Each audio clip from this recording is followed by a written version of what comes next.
Wakenya waipenda sana taifa tukufu.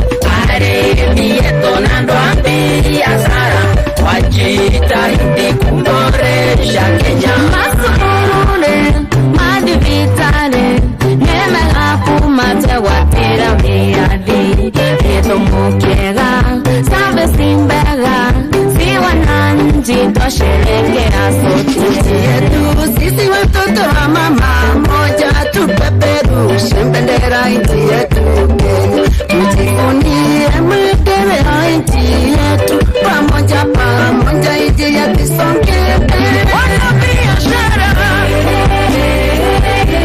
tushangilie wanaojenga nchi tushangilie andoombe tokenere Wakenya tufurahie na tusherehekee twajivunia kuwa wazalendo. Wakenya tufurahie na tusherehekee twajivunia kuwa wazalendo.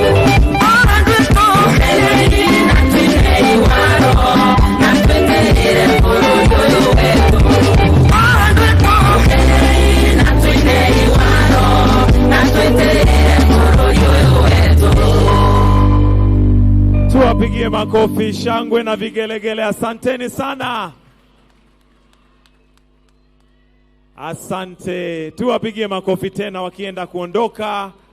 Asante, asante, asante. Na sasa Mheshimiwa Rais, kwa sasa kwa heshima na taadhima kuu nimwalike gavana wa kaunti ya Embu Mheshimiwa Cecily Mbarire akukaribishe rasmi. Tumkaribishe gavana Cecily Mbarire kwa makofi ili aje amkaribishe rais rasmi. Na pale pia tuwaruhusu wananchi waweze kuingia katika uwanja ili waweze kuhudhuria tukiwa pamoja. Asante. Your Excellency, the President of the Republic of Kenya, Dr. William Samoei Ruto, the First Lady of the Republic of Kenya, Your Excellency Mama Rachel Ruto, the visiting Head of State, His Excellency the President of the Republic of Comoros and your spouse, former President of Niger and his spouse, Your Excellency the Deputy President of the Republic of Kenya, Honorable Rigathi Gachagua, Your Excellency Pastor Dorcas Gachagua, Your Excellency Prime Cabinet Secretary, Honorable Musalia Mudavadi, Mrs. Tessie Musalia Mudavadi, Attorney General of the Republic of Kenya, Honorable Justin Bidan Muturi, the Chief Justice of the Republic of Kenya, Lady Justice Martha Koome, Speaker of the National Assembly, Honorable Moses Wetangula, Speaker of the Senate, Honorable Amason Kingi, Chief of Defense Forces, General Francis Ogola, Service Commander here present, the Inspector General of Police, members of the Diplomatic Corps here present, Cabinet Secretaries here present, Chair of the Council of Governors, Her Excellency Madam Anne Waigoro, colleague governors, Honorable His Excellency Muthomi Njoke and Her Excellency Kawera Mwangaza, Deputy Governor of Embu County, Honorable Kenywa Mugo, and all other Deputy Governors here present, Principal Secretaries, Honorable Members of Parliament led by the Members of Parliament from right here, Embu County, Chairman and Chief Executive Officers of State Corporations, Honorable Members of the County Assembly of Embu led by the Speaker, Honorable Viriko, and the Majority Leader, dignitaries, all visitors, clergy, the great people of Embu, fellow Kenyans, and Embu Moyaro, Gedia isiarerare Bwana asifiwe. God is good And all the time, Asante Sana, Your Excellency, we are very happy as the people of Embu. In fact, to be honest with you, this is the happiest day to the people of Embu County for this great honor that we have received as the people of Embu County. Your Excellency, I'm a very, very, very happy leader today because since I was born, I have never seen such a great event happen right here in my motherland, Embu County. I'm very happy, Your Excellency, for the honor of picking Embu County to host the 2023 Madaraka Day, and we feel greatly honored.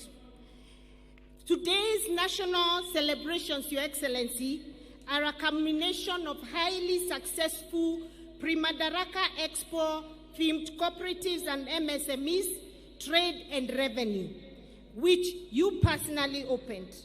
This expo attracted over 300 exhibitors, mainly from MSMEs and the cooperative movement, and the true expression of the hustler spirit that has become the running thread for the government of Kenya Kwanza. Your Excellency, the expo was thoughtfully organized around key themes, mainly housing, ICT and revenue, devolution and agriculture, MSMEs, cooperatives and trade. I am delighted to note that you have led from the front in driving these crucial areas.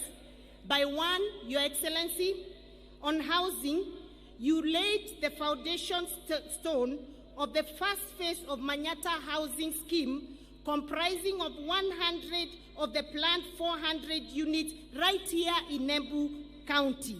We appreciate you, sir, for giving us that opportunity and for planning to do 5,000 houses right here in Embu County.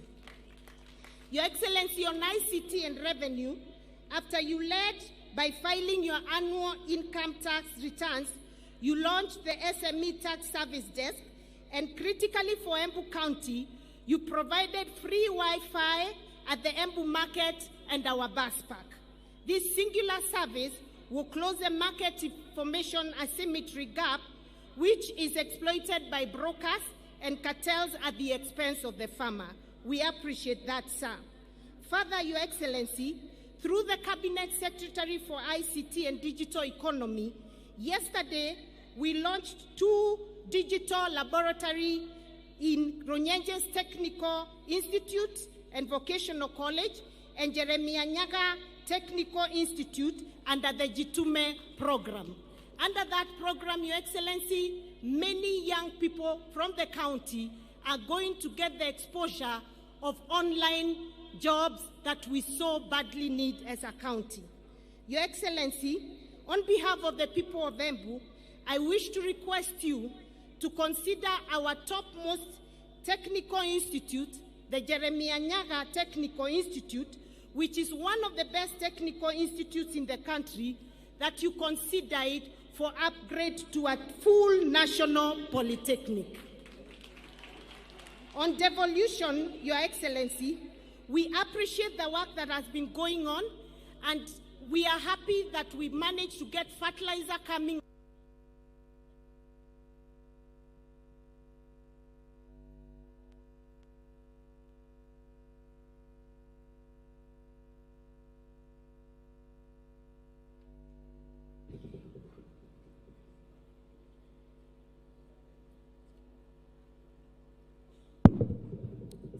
Sorry about that. We appreciate the work that is happening between the national government and the county government. We got fertilizer beginning of this rainy season, and we are glad that we've been able to plant our crops, Your Excellency, and we will be having a bounty harvest because the rains have been very kind to us, Your Excellency.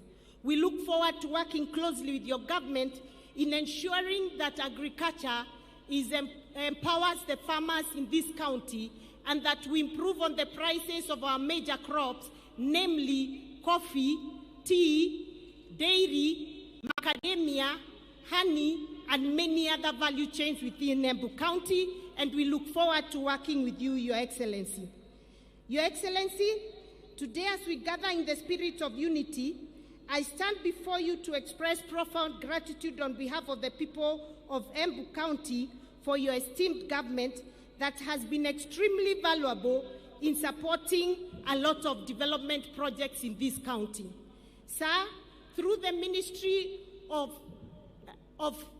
Medical Services, we've been able to do renovation of our maternity, post and antenatal wards, pediatric unit, and our newborn unit at the Embu Level 5 Hospital, an initiative that you inaugurated only last week. We appreciate the work that you've done for us, sir. On the area of infrastructure, Your Excellency, we've been able to get the magnificent stadium that we are in today that has been built in a record 15 weeks, Your Excellency. We are excited and happy about this opportunity, and we look forward to the new Jokere International Stadium that I know is in the pipeline, Your Excellency. Further, Your Excellency, we are grateful for the new Embu Modern Market, which you also launched last Friday, that is scheduled to host over 3,000 stalls, cold rooms, and daycare for the mothers who have young children and need to earn a living. While appreciating this modern market, sir, whose construction has just begun, we wish to request for consideration in construction of Ishiara Market, Chicago Market, Ronyenjes Market, Makutano Market, right here in Embu County. We also appreciate, Your Excellency, the remarkable upgrade of the Regional Commissioner's residence right here in Embu County that you have seen is now in very good state. And our request today, sir, is you consider elevating our Regional Commissioner's residence into a full Embu State Lodge, Your Excellency. Sir, if you agree that to this, we the people of Embu promise to take good care of you when you're here. We will give you our uji made out of sorghum and millet, mwere na mugembe, from Bere. We promise you some lovely guaches and doma from Ronyenjes and Manyata constituencies, and a full flask of Embu world-class leading tea coming from Kadangarire, Rokorire, and Mongania tea factories. And on top of that, you have the choice to take the best coffee in the world that comes right here, Embu County.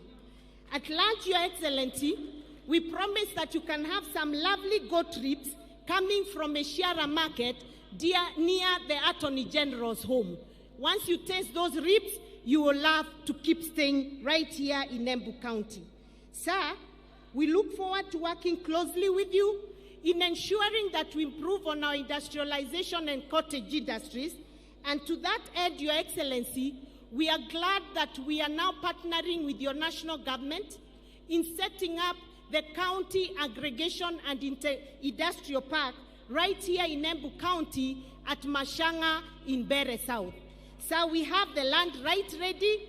We have 250 million as the county government, and we know your government is also bringing in another 250 million that will work towards ensuring that our value chains have an opportunity for value addition and better markets so that we can add money into the pocket of our people.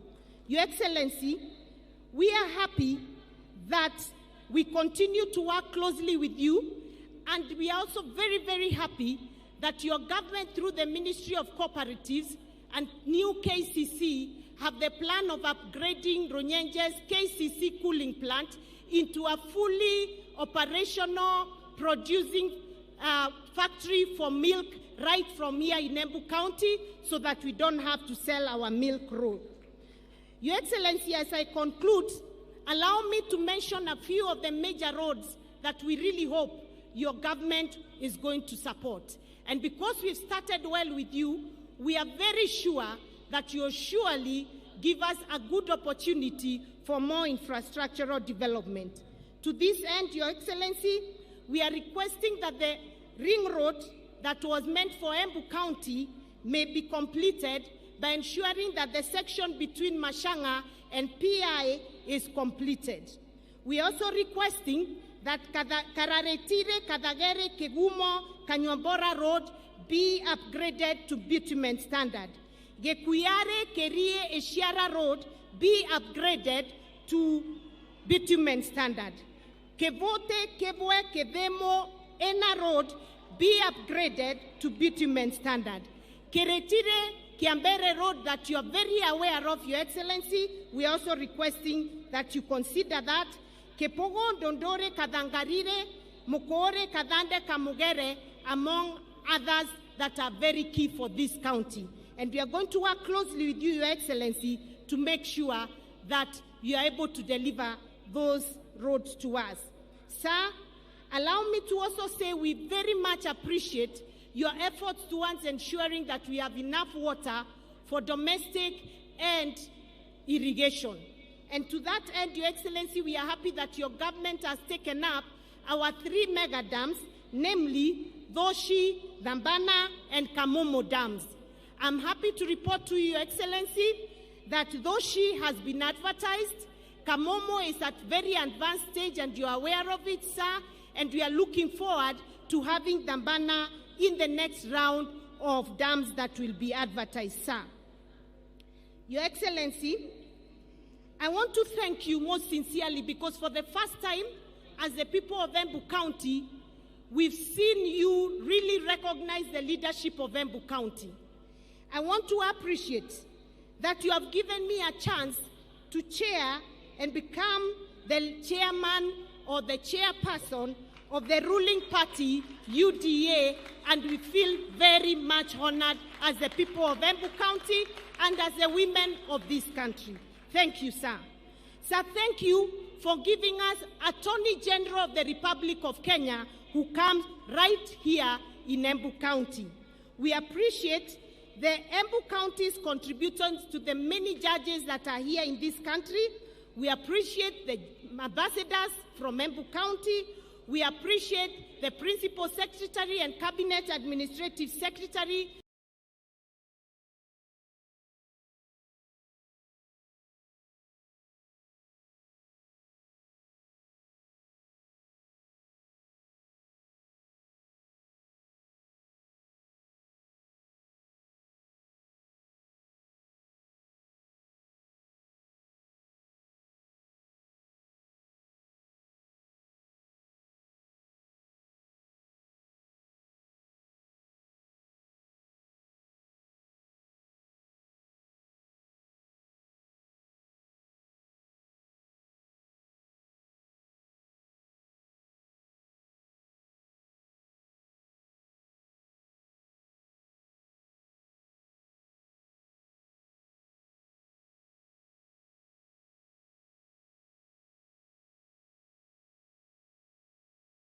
We are not driven by a sense of values which characterize our positions and what we do in the public arena. All right, thank you. Let's get our headline thoughts from Director Mureithi briefly. 30 seconds. Today, of course, we not having a lot of time, 2 hours. Yeah, you know, Madaraka is about our independence as a nation, and I think it's an excellent day to reflect. As I said, we must exercise the choice, and we must remember that msema kweli yako hapa. The Constitution of Kenya 2010, power belongs to us as citizens. If those who we have donated to don't exercise that power to our liking, we should take it back. Thank you. Gituro Wadena, Professor? Yeah, just there's an interesting talking about the economy. It's called Kabaria Ole Muturi Nyeri. And I think as we look at your headline thoughts. Yeah. Yes. It says the bill is good. The bill seeks to address a cocktail of urgent issues. Top of them, dependence on offshore and domestic borrowing for our limping economy. Then he says, you go through the paces of the revenue from the denial of some prototype Disneyland where substance is not guaranteed, but how big or small the size of the begging bowl is. Go back to the session of paper number 10, and we can get the cue from there. Thank you. Thank you. Professor Gitera Naituli? I think I would ask our leaders to look at the history of Great Britain and see how that monarchy survived, and especially how Magna Carta, how the Magna Carta came into being, and then how King George V managed to unite the conservatives and the liberals in order to beat the Great Depression. If they learn lessons from those two phases of the UK, then they will understand that if you are flexible, you grow. If you are inflexible, you break. That's why there is no Austro-Hungarian Empire anymore. There is no kings in France. There is no kings in Russia. There is no kings in Germany, because they were obstinate. They were not flexible. There are no SARS. Flexibility in Russia. There is no SARS. Yes. So flexibility is key. Thank you. To the current leadership for Finally, us to move forward. Professor, 30 seconds. I think what we need to do is to enforce public values and principles of democratic governance in the practice of Kenyan politics, and particularly putting a great premium on the issue of competence and capacity, because I don't think Kenya is a meritocratic society. If that was the case, we would not be where we are. Valuing efficiency and effectiveness, and of course, governmental responsiveness to public opinion, I think that measures very low. And the practice of ethical conduct, as well as prudent financial management. If we embrace this and infuse them in our practice of politics and leadership, the country will take a different trajectory. Thank you. 9 o'clock on the nose, I think is a good place to wind up. Thank you so much for that massive input that we've had from you. Wish we had more time, but we have to go with the schedule, because 10 o'clock on the spot we should be hearing from the development that will be ensuing from Moi Stadium in Embu, where the 60th Madaraka Day Fit is being celebrated, as you can see on your screen. And as we wind up, I just want to remind us of what John Rockefeller said with his creed on I believe. He said, I believe that the law was meant for man and not man for the law. The government is the servant of the people and not their master. I believe in the dignity of labor, whether with head or hand, that the world owes no man a living, but that it owes every man an opportunity to make a living. I believe in the sacredness of a promise, that a man's word should not be as good as his bond, that a man's word should be as good as his bond, that character, not wealth or power or position, is of supreme worth. I think those were very telling words, and we can think about them. Thank you very much for your valued company. Don't go away. Jesse Rogers is coming up next to continue with News Diary and prime you on the latest developments so far, looking at Embu, Moi Stadium, where Madaraka at 60 is being celebrated. Gentlemen, I really want to appreciate. Thank you very much for your valued company. Don't go away.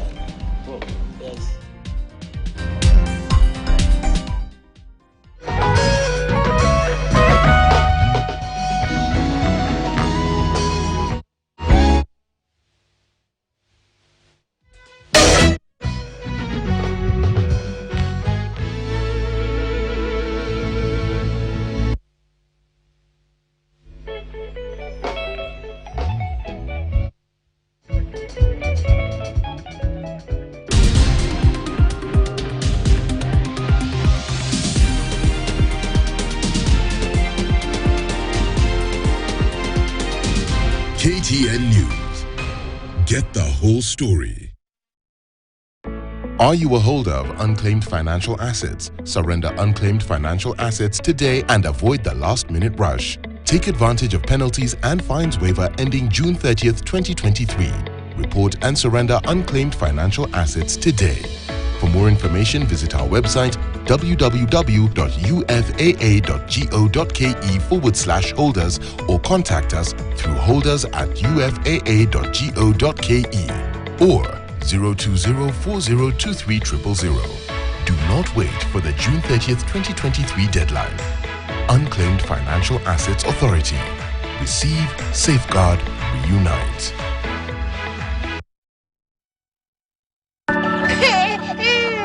Mwezi pita kama hujapeleka mtoto hospitali. Children suffer a lot of respiratory infection, and majority of them tend to be common cold. Even as we get out of the COVID-19 pandemic, Kenyans suffered more respiratory diseases than any other disease last year, according to the Economic Survey Report of 2023. We have noted that we are admitting more and more compared to at least in the last couple of years. In this episode of Health Digest, we tell you why experts are raising the red flag over these diseases.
Kwa desturi za kijeshi, shati bendera ya kikosi kuwa mbele ya gwaride unavyoshuhudia hivi sasa toka kwake Kala Ofsa na Parade RSM wakiweza kuchukua nafasi yao.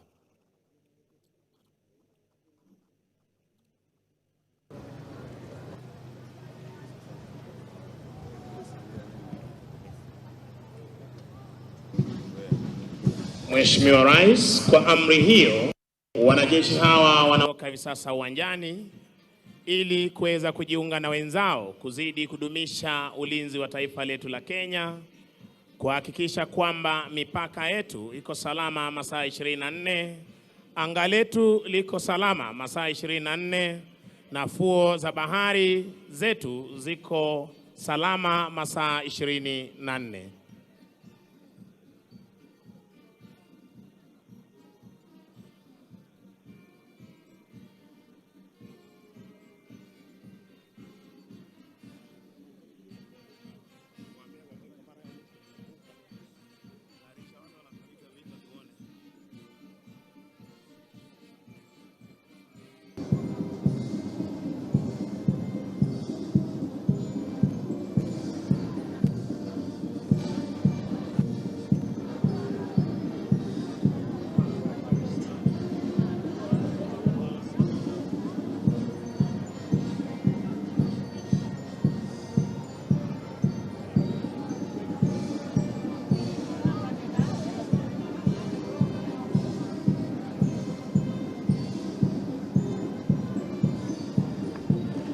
Mheshimiwa Rais, mkuu wa gwaride hii ni Luteni Kanali Nyamo Kasaine. Divisheni ya kwanza jeshi letu la nchi kavu chini yake Meja Kalpitas Namron, afisa aliyetwikwa jukumu la kubeba bendera iliyo fahari ya kikosi cha 7, Luteni Kimtai Ngeno. Predaresium Warrant Officer 1 Paul Kulsafi Lepario. Divisheni ya pili chini yake Captain Edwin Kemboi Chemwina, wakiwa katika mavazi yao rasmi ya sherehe.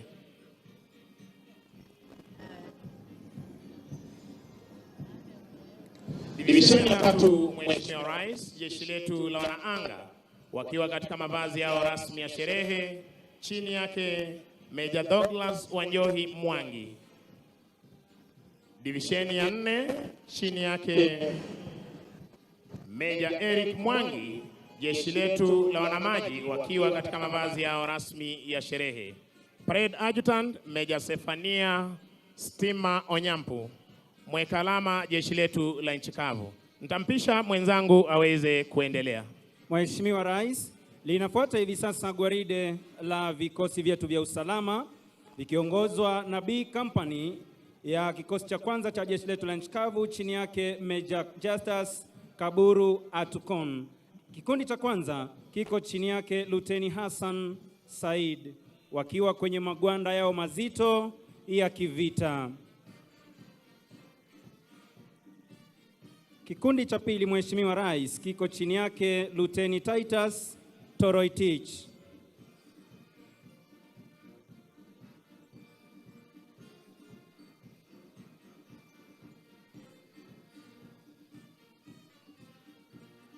Kikundi cha tatu kiko chini yake Luteni Eddie Omondi. Captain Company Sergeant Major ni Warrant Officer 2 Ali Osman.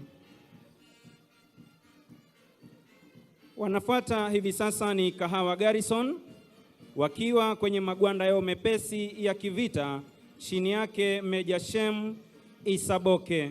Kikundi cha kwanza kiko chini yake Luteni Festus Mwia.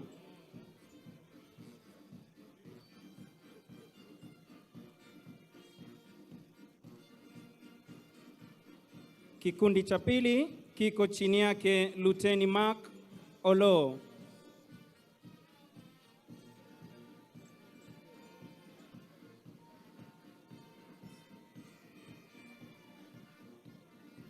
Kikundi cha tatu na cha mwisho kutufungia vikosi vya majeshi yetu ya ulinzi ama jeshi letu la nchi kavu kiko chini yake Luteni Lydia Chepkulul. Company Sergeant Major ni Warrant Officer 2 Walter Kailong. Mheshimiwa Rais, vinafuata hivi sasa vikundi vya polisi wa taifa chini yake Superintendent Agnes Magiri akisaidiana na Chief Inspector Wycliffe Msioka. Kikundi cha kwanza kitengo cha wanaume kikiwa kwenye mavazi yao ya rasmi ya sherehe kiko chini yake Inspector Geoffrey Wanjohi. Kikundi cha pili kitengo cha kinadada kiko chini yake Chief Inspector Dorothy Kamundi akisaidiana na Inspector Faith Kariuki.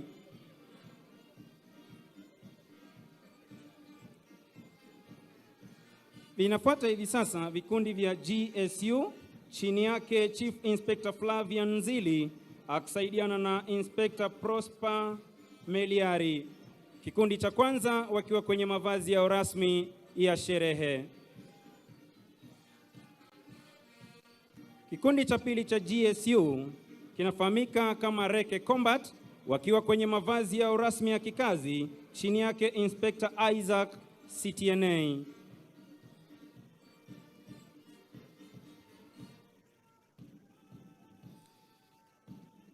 Mheshimiwa Rais, kinafuata hivi sasa kikosi spesheli cha polisi kinachotumia majibwa chini yake Chief Inspector Francis Mtangili akisaidiana na Inspector Daniel Onala. Vinafuata hivi sasa vikundi vya askari wa utawala chini yake Superintendent Gladys Kosgei akisaidiana na Chief Inspector Anthony Lokomani. Kikundi cha kwanza kitengo cha wanaume wakiwa kwenye mavazi ya rasmi ya sherehe kiko chini yake Inspector Zakari Masharia. Kinafuata hivi sasa kikosi maalum cha kupambana na wezi wa mifugo chini yake Inspector Kennedy Ngare.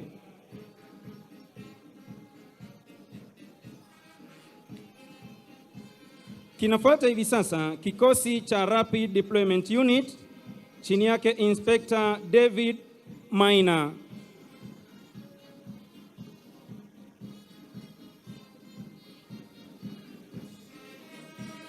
Kutufungia vikosi vyetu vya askari wa utawala ni Border Police Unit chini yake Inspector Peter Sendeu Onsarigo.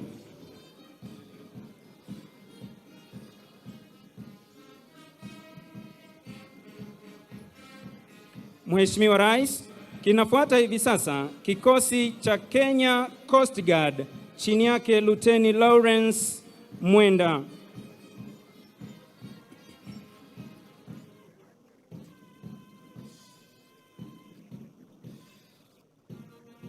Mheshimiwa Rais, vinafuata hivi sasa vikundi vya polisi ama askari wetu wa magereza wakiwa chini yake Superintendent Jeremiah Kemboi akisaidiana na Chief Inspector Josephat Mwirigi. Kikundi cha kwanza, kitengo cha wanaume wakiwa kwenye mavazi yao rasmi ya sherehe. Kikundi cha pili, kitengo cha kinadada, kiko chini yake Chief Inspector Kasiti Anusu akisaidiana na Inspector Cecilia Mungai. Kutufungia vikundi vyetu vya askari wa magereza ni kikosi spesheli cha kupambana na ghasia wakiwa kwenye mavazi ya rasmi ya kikazi kikiwa chini yake Inspector Cecilia Mungai.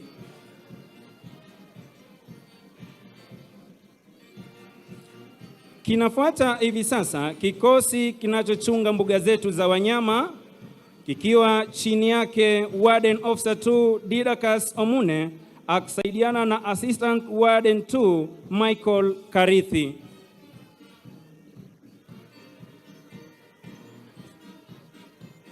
Kinafuata hivi sasa kikosi kinachochunga misitu yetu chini yake Superintendent Philip Ndiema akisaidiana na Chief Inspector George Kimani.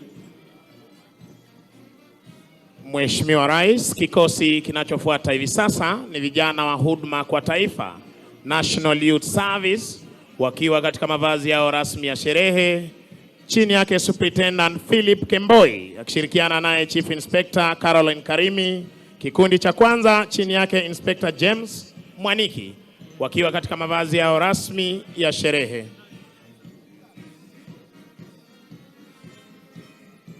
Kitengo cha kinadada wakiwa katika mavazi yao rasmi ya sherehe chini yake Chief Inspector Mary Onino. Kikosi hicho Mheshimiwa Rais wakiwa katika magwanda yao mazito ya kikazi chini yake Inspector Paul Owino.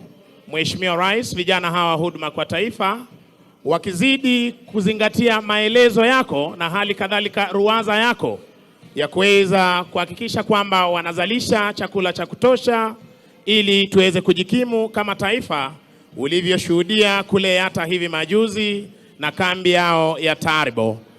Kitengo cha kinadada chini yake Inspector Lilian Makena.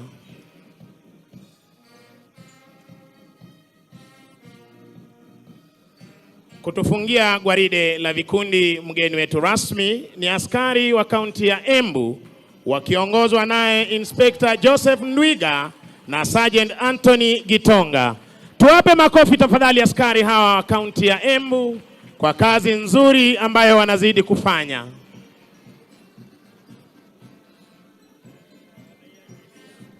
Mheshimiwa Rais, ni zamu ya bendi za majeshi ya ulinzi kuweza kuondoka hivi sasa uwanjani baada ya kutekeleza wajibu wao siku hii ya leo, sherehe za 60 za Madaraka. Uwanja wa Moi, gatuzi nambari 14 hapa Embu.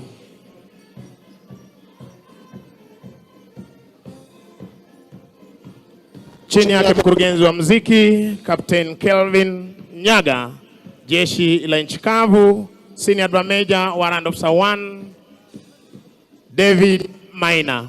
Basi Mheshimiwa Rais, tutafuata tamasha za ndege zetu za kijeshi tukiletewa na jeshi letu la wanaanga, na kwa mengi zaidi nitampisha Koplo Jabiri Banzi aweze kuendelea. Asante sana mwenzangu. Mheshimiwa Rais, kutufungulia onyesho letu la ndege ni ndege aina ya Tukano, ndege zinazotumika na marubani wetu kwa mafunzo ya kiwango cha juu, zikipaa kwa utaratibu kabisa. Chini yake overall lead pilot Major Patrick Makali akisaidiana na Major Peter Mairura. Tuwape makofi marubani wetu. Kikundi cha pili Mheshimiwa Rais ni ndege aina ya F5, ndege zilizo na uwezo wa kuruka kwa kasi kabisa, kupambana na ndege za adui angani na vile kusaidiana na jeshi letu la nchi kavu kuweza kuangamiza ngome za maadui. Kama wanavyosema majeshi yetu ya ulinzi, one force, one mission. Mheshimiwa Rais, ndege hizi hivi sasa zinajipanga ili kuweza kurudi mahali hapa ili kuweza kutuletea maonyesho mbalimbali, ndege moja baada ya ingine. Ndege hizi huruka kwa kasi zaidi na mara nyingi hutoa sauti kali ambayo hiyo ni ishara kamili ya mwendo wake na jinsi inavyorusha makombora kwenye ngome za adui wakati wa operesheni mbalimbali. Ndege ya kwanza Mheshimiwa Rais inakuja inatuletea mizunguko ya kushoto. Tuwape makofi marubani wetu.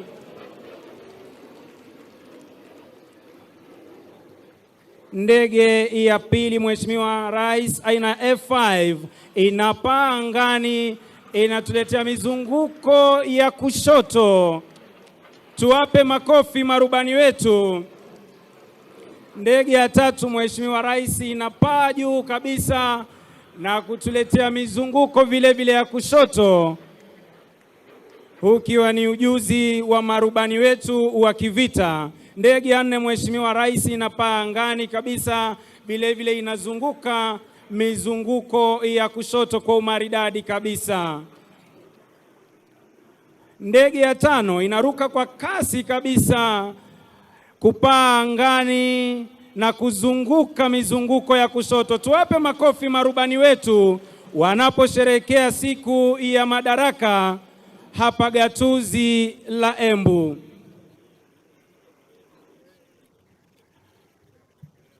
Mheshimiwa Rais, ndege hizi huweza kushambulia ngome za adui na vile kuweza kupambana na ndege za adui zikiwa angani.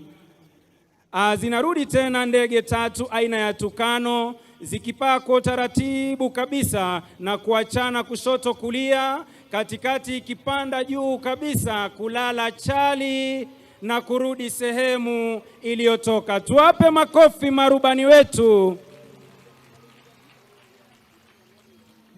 Asanteni. Mheshimiwa Rais, kutufungia onyesho la ndege siku hii ya leo ni ndege aina ya Puma ambayo imelibeba bango linalosema Happy Madaraka Day. Inapaa kwa utaratibu kabisa. Jambo la kufurahisha Mheshimiwa Rais ni kwamba ndege hii iko chini yake rubani wetu mwanadada ambaye ni Major Alice Orina. Tumpe makofi. Asanteni. Nitarudisha kwa mwenzangu Sergeant Ben Misango aweze kuendelea. Asante sana Mheshimiwa Rais, na huo ndio utakuwa mwisho wa tamasha zetu za kijeshi kwa pamoja.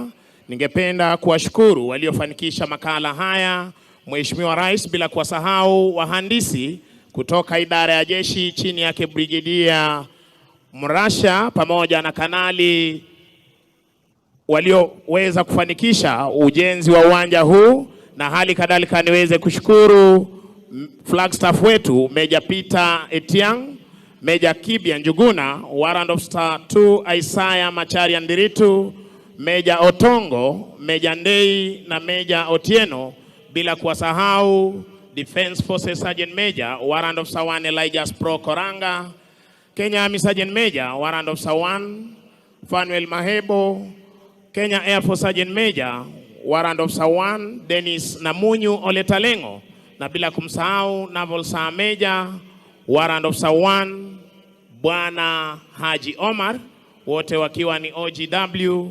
Ni washukuru wenzangu Koplo Jabiri Banzi, Koplo Mdoni na Koplo Jefwa. Jina langu ni Sergeant Misango Mbae, nikiwarejesha moja kwa moja hadi kwake Bwana Mike Githone aweze kuendelea. Shukran za dhati Mheshimiwa Rais. Inafuata sasa tamasha na gwaride la maskauti wa kike na wa kiume ya Wahundura Scouts Band iliyoko chini ya himaya za Mwalimu Mkuu Bwana Muchiri Mukunga, na nitaomba sasa Mheshimiwa Rais, kwa ruhusa yako, bendi chukua nafasi yenu.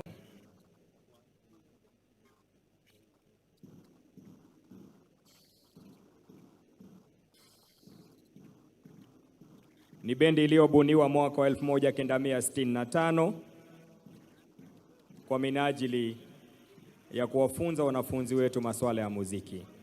Bendi yetu kutoka shule ya Wahundura katika jimbo letu la Embu.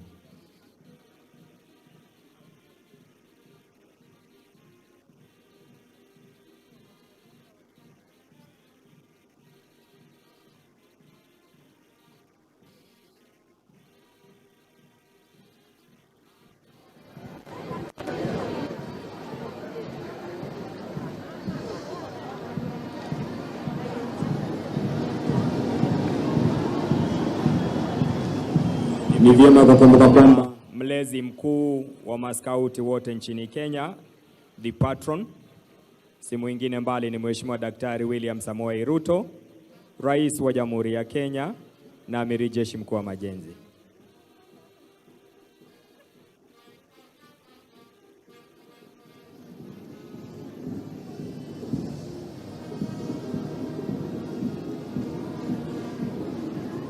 Wakiongozwa na bendi yetu ya Wahundura Scouts Band chini ya Mess Master Carol Mwangi wanaingia uwanjani sasa.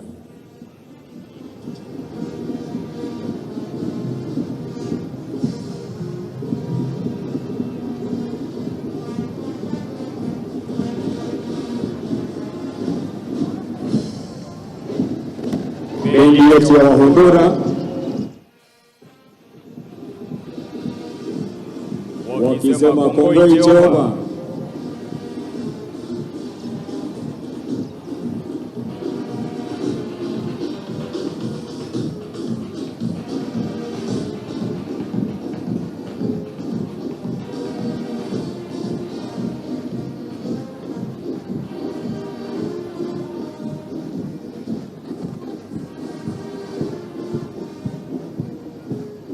Wanachukua nafasi yao bendi yetu kutoka shule yetu ya Wahundura ili kuweza kuvipisha vikundi mbalimbali kupita mbele ya Mheshimiwa Rais.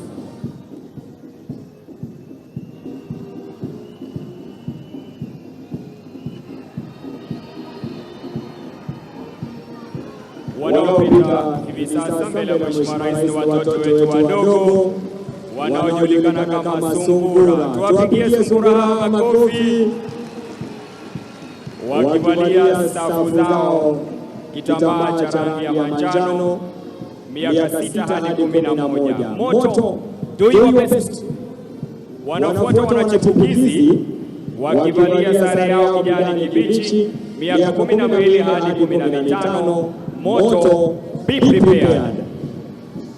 Wanafuata wanamwamba Scouts ambao wamevalia maroon, miaka 16 hadi 18.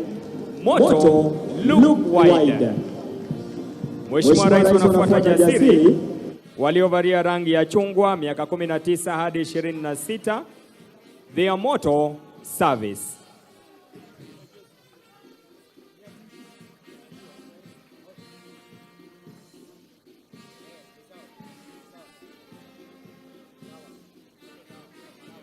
baada ya safu ya the Kenya Scouts. Watafuata ni the Kenya Girl Guides. Wanaongoza ni watoto wetu wa miaka 3 hadi 6, the preschool, ambao Mheshimiwa Rais ni Rainbow. Tuwapigie makofi wana Rainbow wetu. Kwa karibu wanafuatwa na Brownies ambao ni miaka 6 hadi 9, the lower primary Brownies.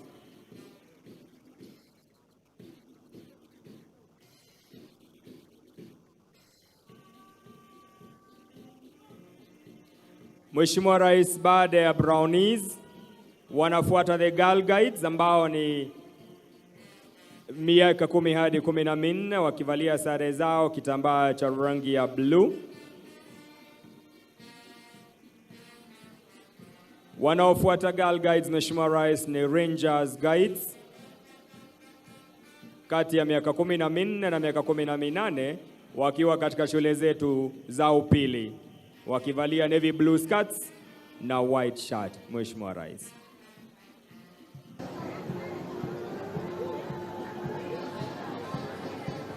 Kwa karibu Mheshimiwa Rais ni St. John Ambulance. Shirika la St. John's ambalo lilibuniwa mwaka 1923 kupitia kitengo cha Kenya Police. Majukumu yao Mheshimiwa Rais ikiwa ni kupambana na majanga makuu na hata yale madogo, na kuwafunza vijana kujikimu maishani na kuweza kuwa wazalendo. The St. John Ambulance. Mheshimiwa Rais wakipita mbele ya jukwaa lako.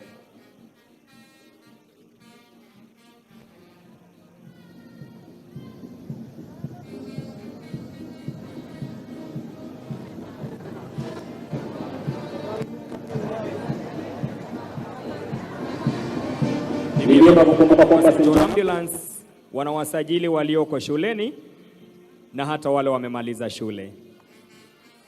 Tuwapongeze kwa makofi wanapopita mbele ya jukwaa la Mheshimiwa Rais, the St. John Ambulance, na shukrani kwa majukumu yenu.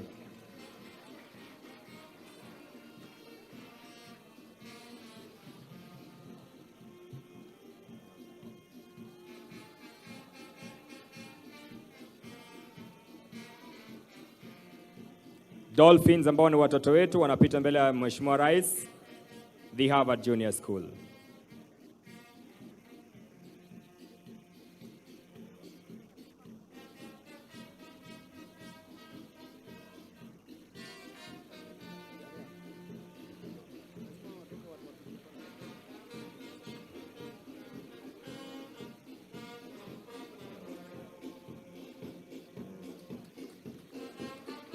Tupongeze bendi yetu ya Wahundura Scouts Banda chini ya mkurugenzi wa muziki dada Purity Kamara, the Mass Master Carols Mwangi chini ya uongozi wa Bwana Mochiri Mungunga, Board of Management mwenyekiti akiwa ni Bwana Samuel Mwaniki. Hongera sana Wahundura Scouts.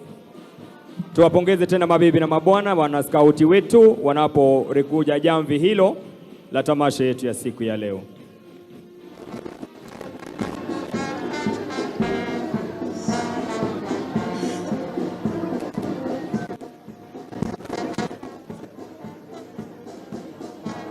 Inafuata Mheshimiwa Rais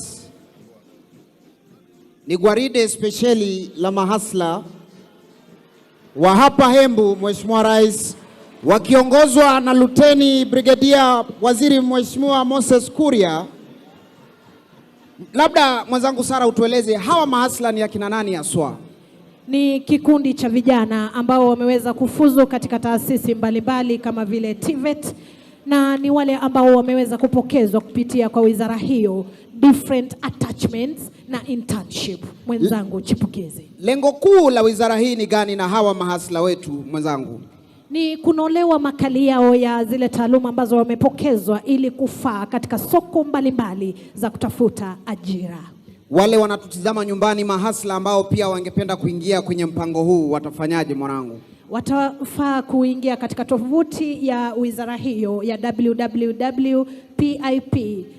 www.pip.co.ke ili kuweka taarifa zao pale, ama ukipenda CV kwa wao kudondolewa kwa urahisi na viwanda tofauti tofauti vikiwemo vya kibinafsi na hata wizara za serikali.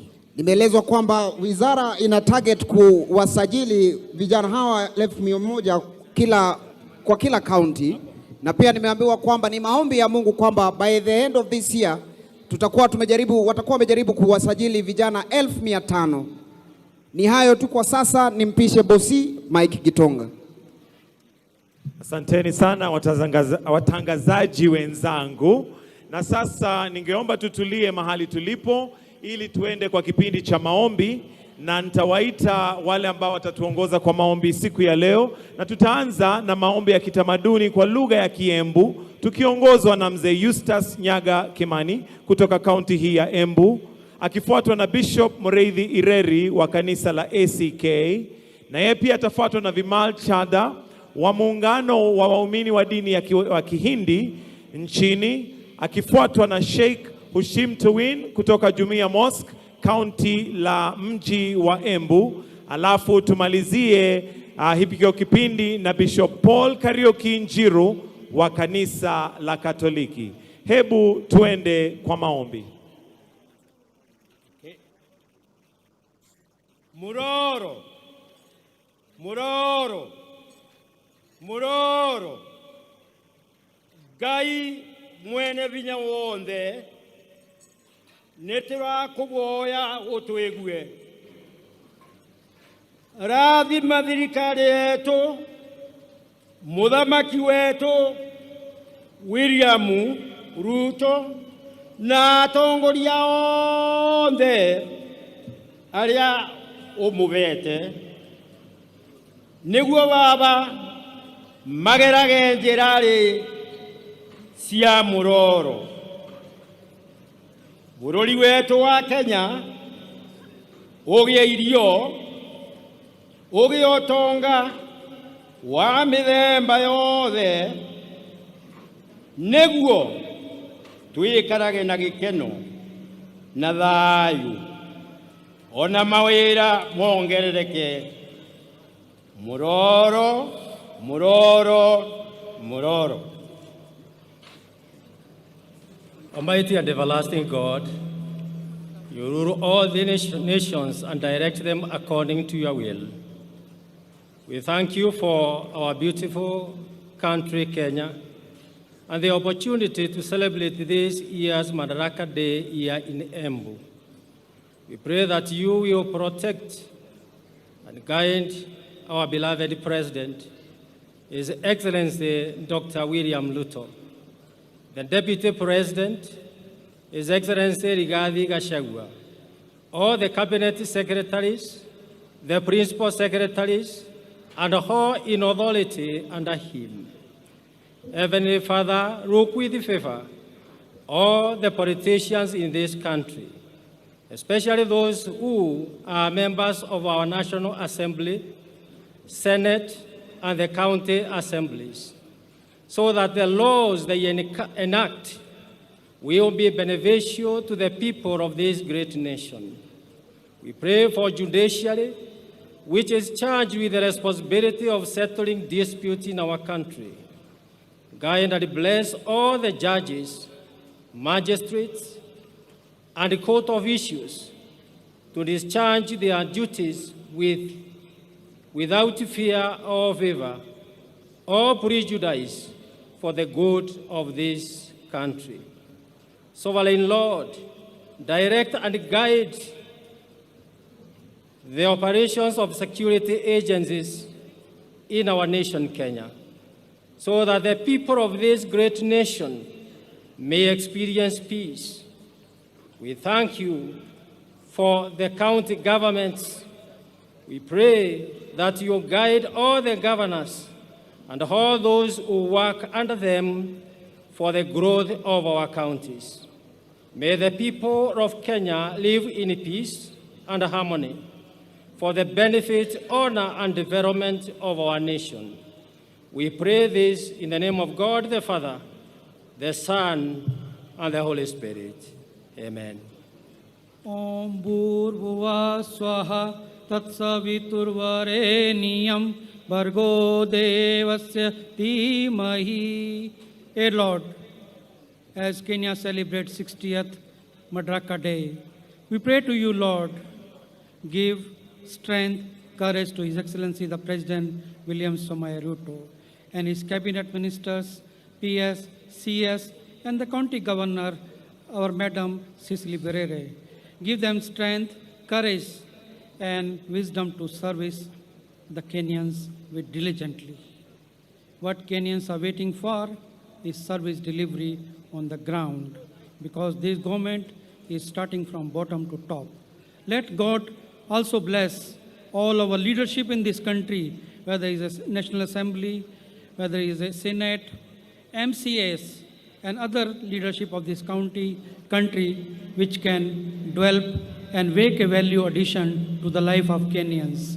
Because when we serve the Wananchi, it is said the worship of God is worship of humanity. We worship the humanity, we help the humanity, we are really serving the God in His name. I want to finish my prayer by saying two things. Almighty God, O Lord, the protector of all, you are the creator of whole universe, hence you are the dearer of anyone. You bestow pleasure after destroying miseries. We meditate on your supreme divinity, which is most auspicious and pure. May your inspire intellect to perform noble needs for the nation. Sarve bhavantu sukhina, sarve santu niramaya, sarve bhadrani pashyantu, mahakashit bhag bhavet. It means, Lord, let all be happy, free from sickness. They dwell in their lifespan, see the prosperity. There should be no miseries. God, we are also very grateful to thousands of Comorians qui viennent communier avec leurs frères du Kenya, who live in harmony with the people of Kenya. Des liens diplomatiques enfin, also in the diplomatic field, puisque depuis l'indépendance de notre pays, since independence of our countries, les Comores et le Kenya travaillent main dans la main. Comoros and Kenya work hand in hand pour renforcer leur coopération bilatérale. To strengthen the bilateral collaboration. C'est fort de la sincérité de ces liens d'ailleurs this sincere initiative qu'en février dernier, has, for the last years, mon frère, le président William Ruto, created great opportunities, a eu l'élégance de retirer la candidature de son pays, le Kenya, in supporting the candidature of Kenya also, pour laisser un pays frère, les Comores, for helping the Comoros présider notre organisation panafricaine to head the African Union pour l'année 2023. For the year 2023. C'est un geste fraternel. This is a show of support qui a marqué l'ensemble du peuple comorien. That shows that people of Comoro et qui restera à jamais gravé dans nos mémoires. And they have a lot of confidence and is engraved in their memories. Permettez-moi alors, chers frères, allow me, my dear brothers and sisters, de vous réitérer ici, to tell you today, de vive voix et devant vos compatriotes, to say before and with an open heart, mes vifs remerciements, to thank you, mais aussi ceux de l'ensemble du peuple comorien à Santa Sana. Also the greetings from the people of Comoros. Je suis convaincu I'm convinced que nos deux pays ont encore beaucoup à faire l'un et l'autre. That our two countries can work for a better future. J'ai saisi d'ailleurs cette opportunité and this is a wonderful opportunity pour renouveler notre profonde gratitude au peuple et au gouvernement du Kenya to deepen our gratitude to the President of the Republic of Kenya qui accueille tous les ans de nombreux jeunes étudiants comoriens and the country of Kenya that continues to receive thousands of Comorians pour les former aux défis, aux enjeux de l'avenir. For helping them build a better future. À Santa Sana. Excellences, mesdames et messieurs. Your Excellency, ladies and gentlemen. Il est essentiel que nous continuions à promouvoir les échanges commerciaux. We have a common duty to promote our relations. Et les investissements entre nos deux pays. And the work between our two countries. Afin de stimuler nos économies respectives. We need to work to improve the lives of our people. Et créer de nouvelles opportunités pour nos populations, notamment notre jeunesse. And increase opportunities for our people. La zone de libre-échange du continent africain the African Union nous offre l'opportunité de le faire et c'est la raison pour laquelle offers opportunities for the rest of Africa.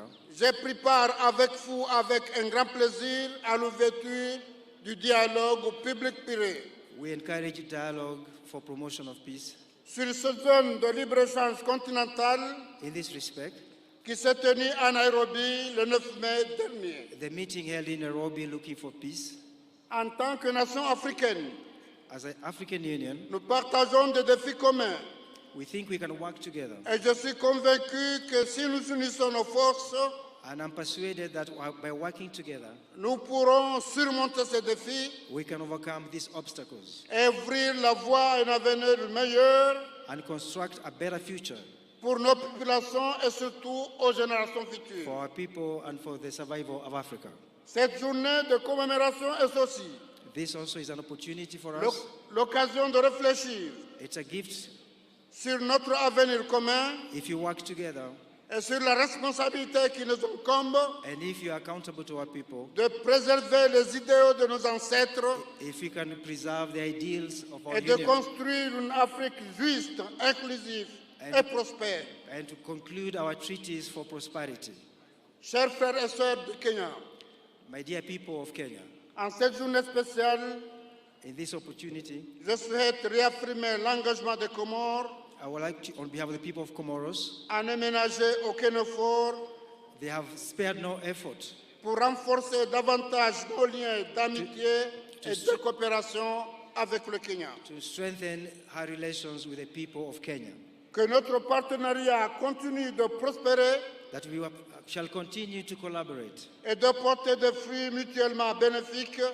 And to try to create useful treaties. Pour nos deux pays et nos deux peuples. For our two countries and our two nations. Permettez-moi de conclure en formulant mes meilleurs vœux.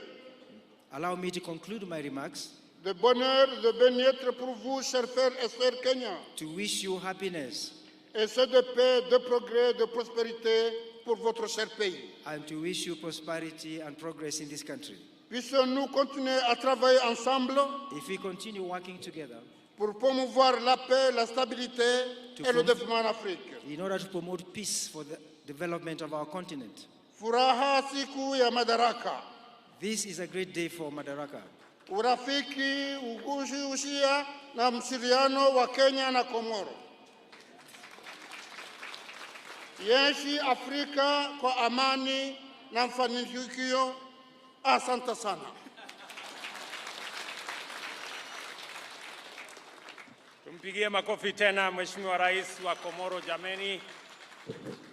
Thank you very much, Mr. President, for honoring us with your presence and the statement you have made on behalf of our Africa Union and the great people of Komoro. Watu wa Embu, wacha nichukue nafasi hii kwanza kabisa kuwashukuru watu wa Embu. Nilikuja hapa na ndugu zangu wengi, tukaomba kura zenu, mukawa ni watu wangwana, mukatupatia kura zenu, mukatuongezea maombi na Mungu akatupatia ushindi. Jameni watu wa Embu, nasimama mbele yenu leo kusema asante sana. Narudia tena watu wa Embu kusema asante sana. Mimi nataka niwahakikishie ya kwamba sisi wote tuliopata nafasi ya kuchaguliwa kutoka MCAs wetu, wabunge, magavana, maseneta, Mheshimiwa Deputy President na mimi hapa, pamoja na mawaziri wetu na wale wote ambao wamepata nafasi ya uongozi katika taifa letu la Kenya. Mimi nataka niwahakikishie tutashikamana, tutafanya kazi pamoja ili tutimize malengo yetu ya kubadilisha uchumi wa Kenya na kuhakikisha kwamba kila Mkenya anapata nafasi ya kujiendeleza katika taifa letu la Kenya. Na wauliza viongozi wote, sote tuliopata nafasi kutokana na kura za wananchi hawa, tushikamane, tushirikiane tufanye kazi pamoja ili tuweze kubadilisha Embu wakati tunabadilisha Kenya. Asanteni tena watu wa Embu kwa msaada wenu, kwa kura zenu na kwa maombi yenu. I want to say thank you very much to the great people of Embu County, as I thank all Kenyans who stepped forward to vote in the last election so that we, as the people of Kenya, can maintain our democratic credentials as a nation that is democratic, as a nation that is built on the firm foundation of multi-party democracy. And now it is our opportunity, all of us as leaders in government and in the opposition, to work together towards making our nation great. On this day, 60 years ago, Kenya formally gained its right of internal government. Madaraka, the mandate of majority African self-determination, was a major step forward. The emergence of this nation as a republic later that year. That first Madaraka Day then was the golden dawn of our country's sovereignty, freedom from colonial oppression, autonomy from racist repression, and liberty from foreign suppression. In fighting for our sovereignty, our noble freedom fighters had primarily waged a political struggle to liberate a people divided, humiliated, and impoverished under a predatory system whose institutions were vicious and extractive. So, although the freedom struggle was political and the first Madaraka Day represented political autonomy, every Kenyan African understood it to mean and to be the beginning of the hard and noble work of securing and enhancing social and economic freedom as well. For 6 decades now, the people of Kenya have worked hard with admirable diligence and unwavering determination to perfect the political freedom of their nation through sustained socio-economic progress. In this manner, Kenyans have reiterated their commitment to true freedom by complementing political freedom with freedom from want, freedom from suffering, freedom from ignorance, and freedom from indignity. Our forefathers' historic struggle to vindicate our God-given rights of self-determination entailed tremendous sacrifice and immense determination against a colossal adversary. Ultimately, they triumphed. Similarly, our war against underdevelopment, poverty, unemployment, indignity, and vulnerability has been daunting. Yet, we have made steady progress year after year over 60 years of freedom. At the heart of our struggle for freedom, both before and after independence, is the distinctively Kenyan spirit of determination that is nevertheless flexible, consistency which is innovative, pragmatism that is also hopeful, and faith strong enough to take chances.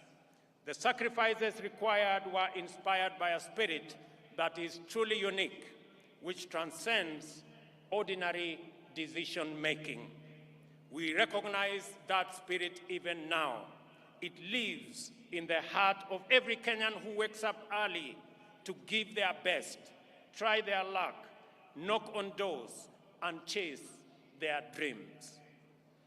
We see it every day when we see traders, artisans, farmers, and other workers braving the scorching sun and enduring cold rain in pursuit of livelihood. We also witness in teachers, nurses, police officers, extension officers, and technicians who go far from their comfort zone, often beyond the call of duty, to attend to Kenyans in their communities throughout all villages, all corners of our great republic. This noble ethic of willingness to struggle by working hard and embracing risk, and of determination to achieve positive change in great leaps as well as in little installments, has brought us far and will take us beyond the horizon of our destiny. Today, I join all Kenyans to celebrate our magnificent collective achievements and the spirit of brave endeavor which inspired them 60 years ago and sustain us today. This celebration speaks to the sustained effort we have invested in perfecting our national mandate of self-government. I will highlight the wonderful ways in which we have stewarded political freedom into democratic maturity, enhanced economic freedom by empowering enterprise, and expanded social freedom by securing dignity. We must never forget that until fairly recently, our country's politics was divisive, violence, do-or-die affair by which neighbors, colleagues, and even relatives were incited into hatred in the name of political competition. In this dark era, the tribe was the fundamental term of all political engagement and the master variable of democratic contest. Many highly respected experts and eminent persons confidently affirmed that Kenyan politics is inherently tribal, and many leaders designed their political parties, policies, and campaigns on the basis of raw political appeals. Leaders also made sure that political discourse revolved around personalities and the private interests of a few privileged individuals, and not the aspirations of the majority. Some used political parties as political vehicles to access the high table where important decisions were made, and exploited their ethnic constituencies to negotiate a bigger share of public resources as well as positions of power and privilege in the service of private ends. For decades, Kenyans understood that this perverse political culture not only defiled our democracy, but also obstructed the spirit of daring and achievement, arresting our collective progress. The people of Kenya, therefore, yearned for freedom from the tyranny of political personality cults, toxic tribal discourse, and the violence they engendered. They desired a more unifying, cosmopolitan framework of engagement which promoted the expression of their shared aspirations, encouraged inclusive negotiations, and a collective means of pursuing them. In the last general election, the people of Kenya finally broke free. The campaign was conducted purely on the basis of important national issues, foremost of which were economic issues. Not only did Kenyans reject the old divisive politics of tribe and tribal chiefs, but they also demanded and interrogated well-considered party manifestos with detailed plans for economic transformation. As a result, although the election was closely contested, it was the most peaceful in the multi-party era in Kenya. And I want to congratulate all Kenyans for being participants in this great feat. Our public discourse and political discussion and the agenda of social debate has changed for good. Substantive policy issues continue to define the national conversation well beyond the election.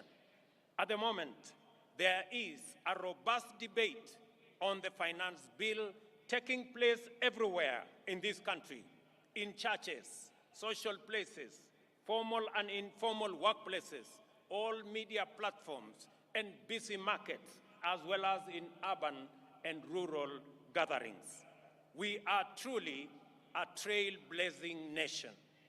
Many countries struggle in vain to generate a national debate on public financing, taxation, or other policy issues. In Kenya, we have easily sustained intense discourse on the finance bill and the affordable housing policy for weeks now.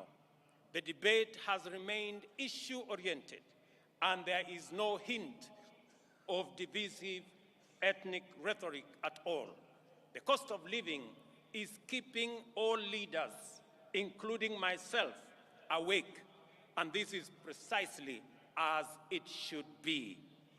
Superficially, the intense national debate on housing is not about whether it is a tax or a contribution.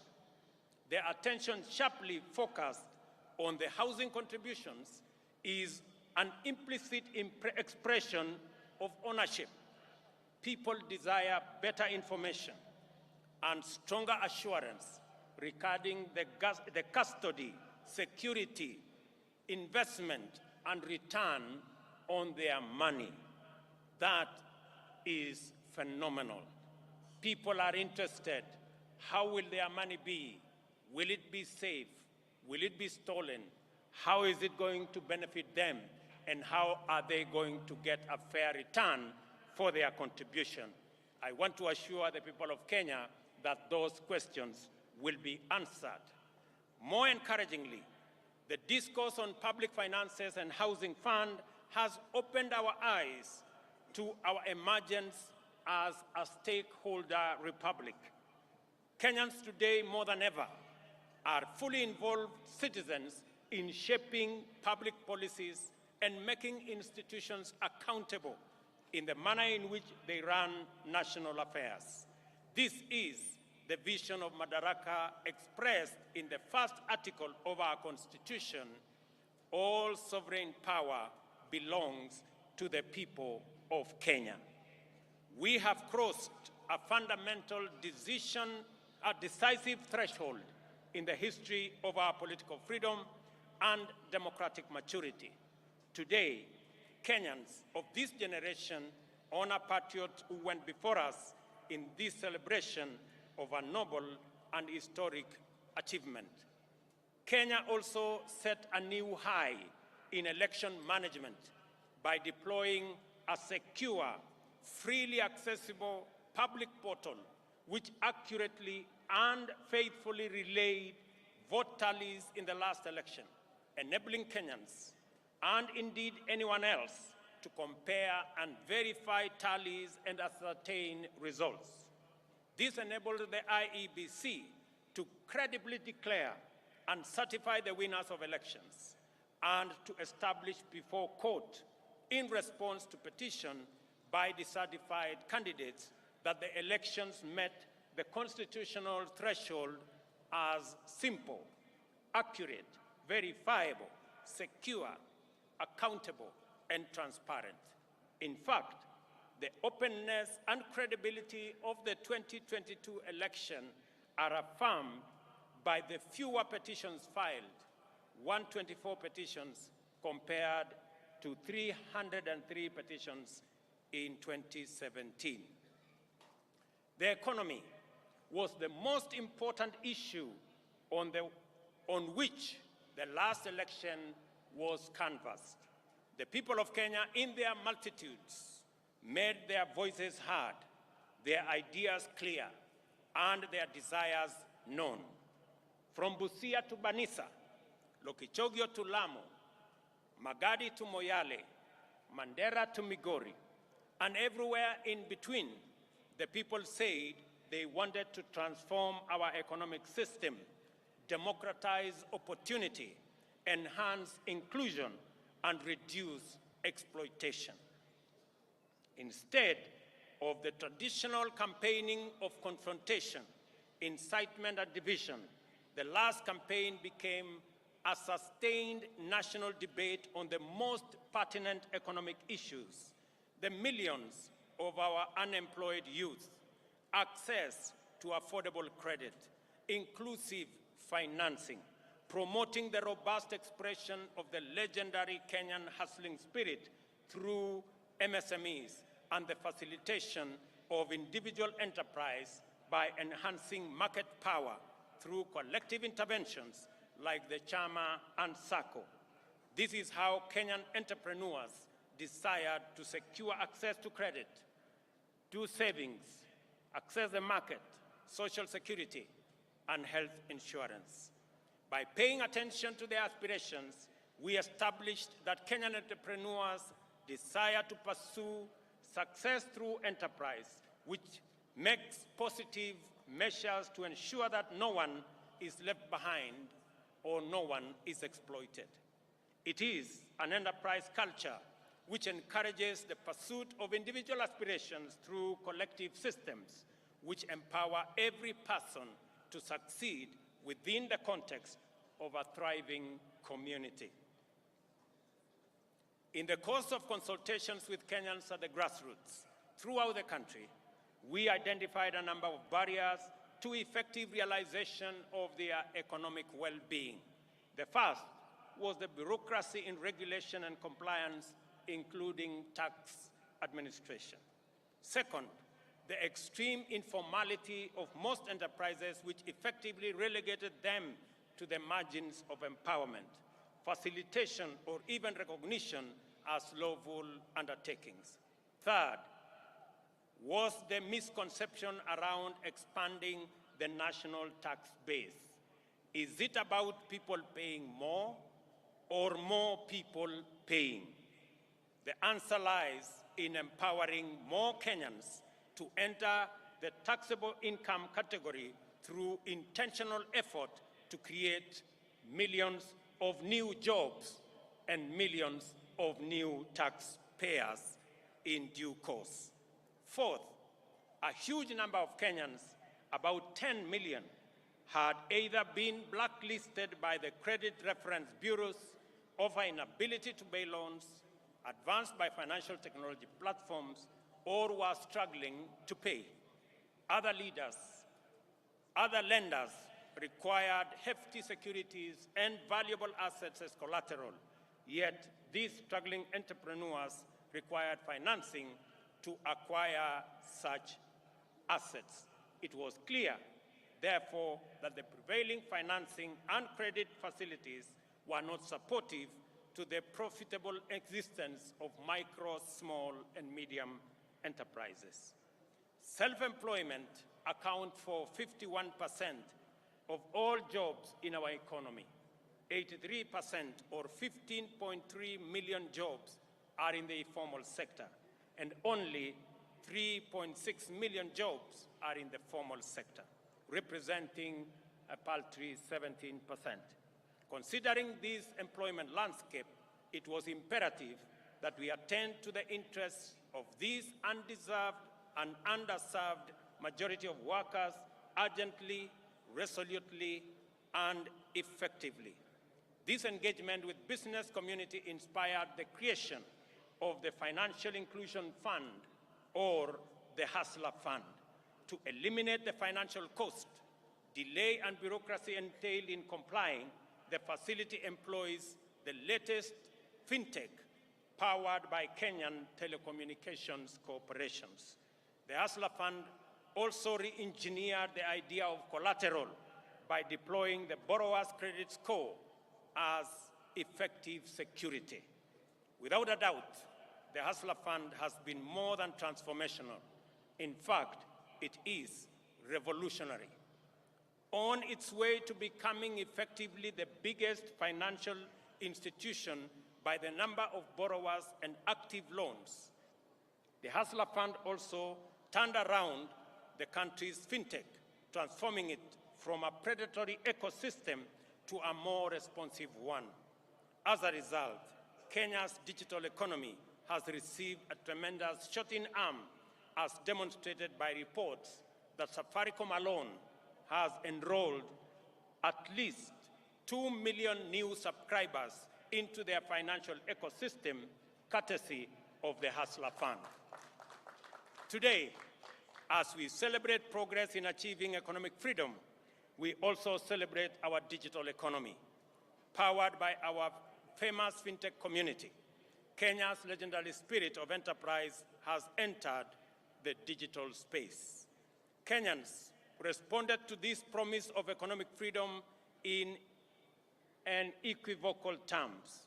The total number of digital transactions now at the Hustler Fund stands at 42.5 million, through which 20.2 million Kenyans have accessed nearly Kenya shillings 30 billion and repaid close to 20 billion, with 7 million Kenyans being constant and repeat customers. Not a single shilling has been stolen through corruption, and borrowers do not need to know anyone, bribe any official, or go through any complex bureaucratic procedures to access the Hustler Fund.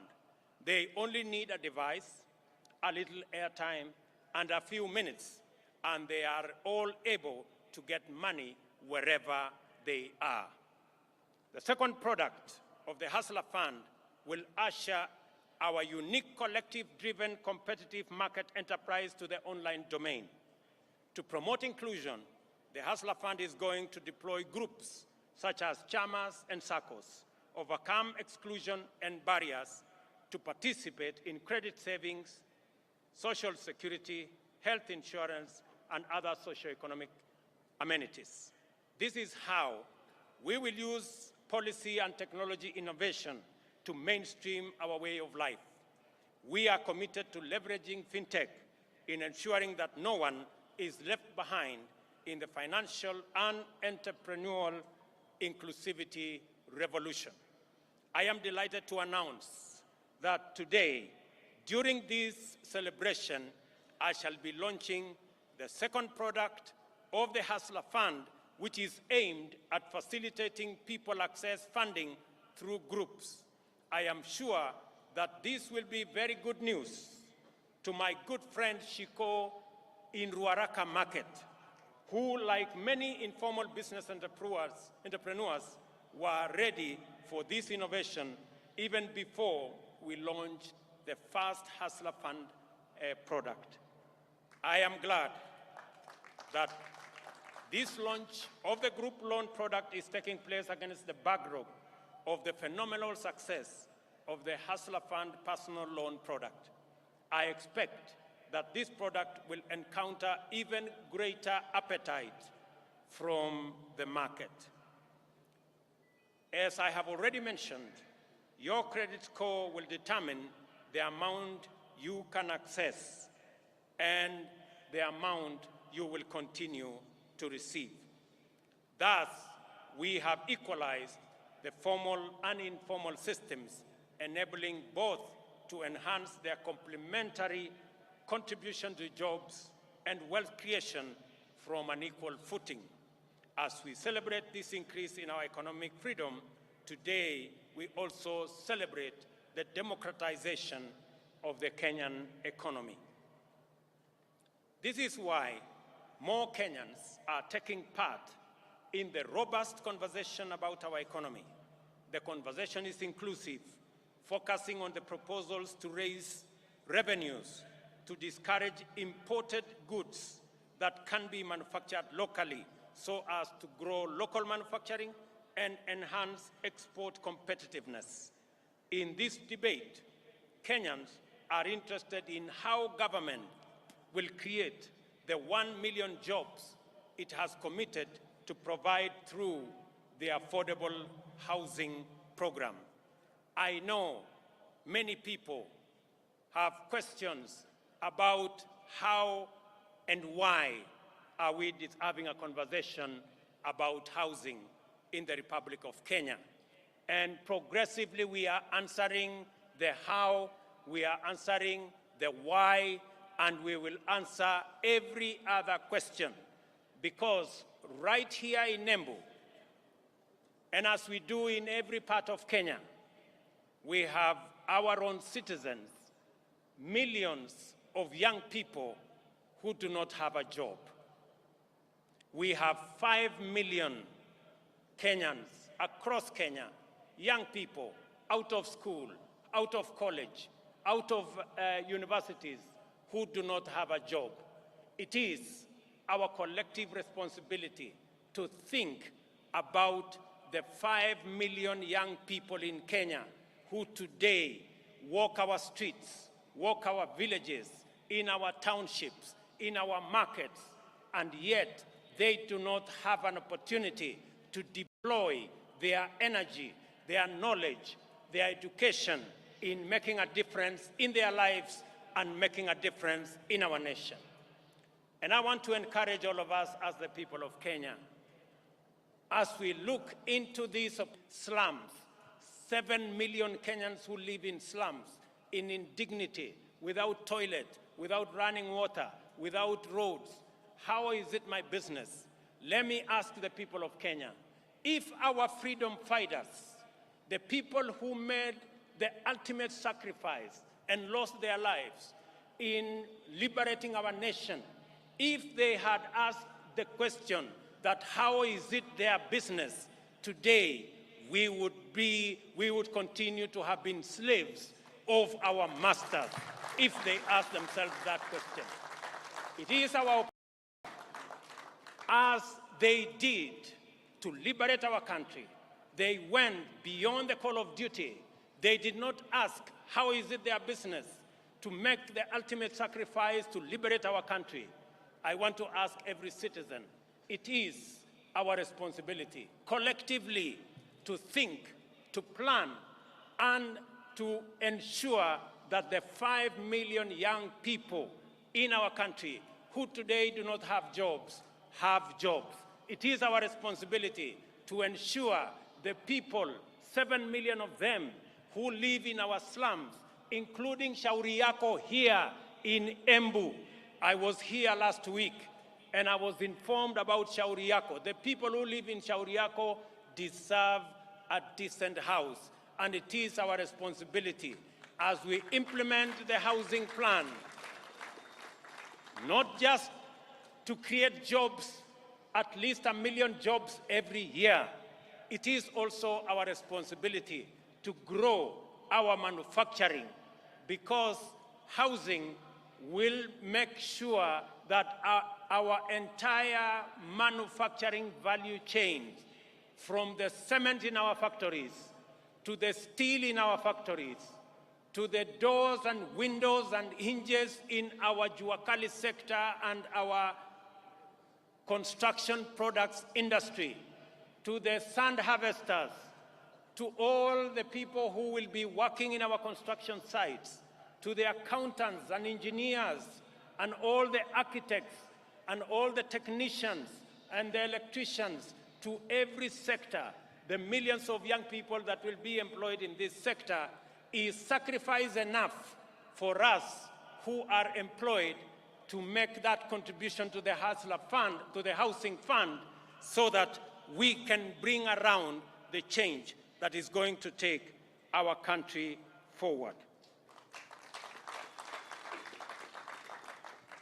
Our vision for affordable housing program is premised, firstly, on the objective of creating 1 million direct and indirect employment opportunities throughout every value chain in the housing development ecosystem.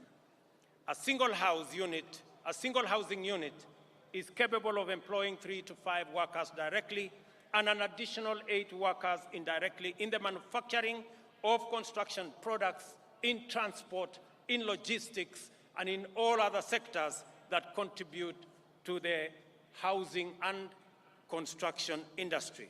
Secondly, the objective of affordable housing is to increase the number of homeowners and to transition more Kenyans from rent-paying in informal settlements, in slums, and we have 1,411 slums in Kenya. We should transition those people, my countrymen and women, into homeowners. They should live in dignity like the rest of us, because we owe them a duty of citizenship and a duty of comradeship as we live in one country.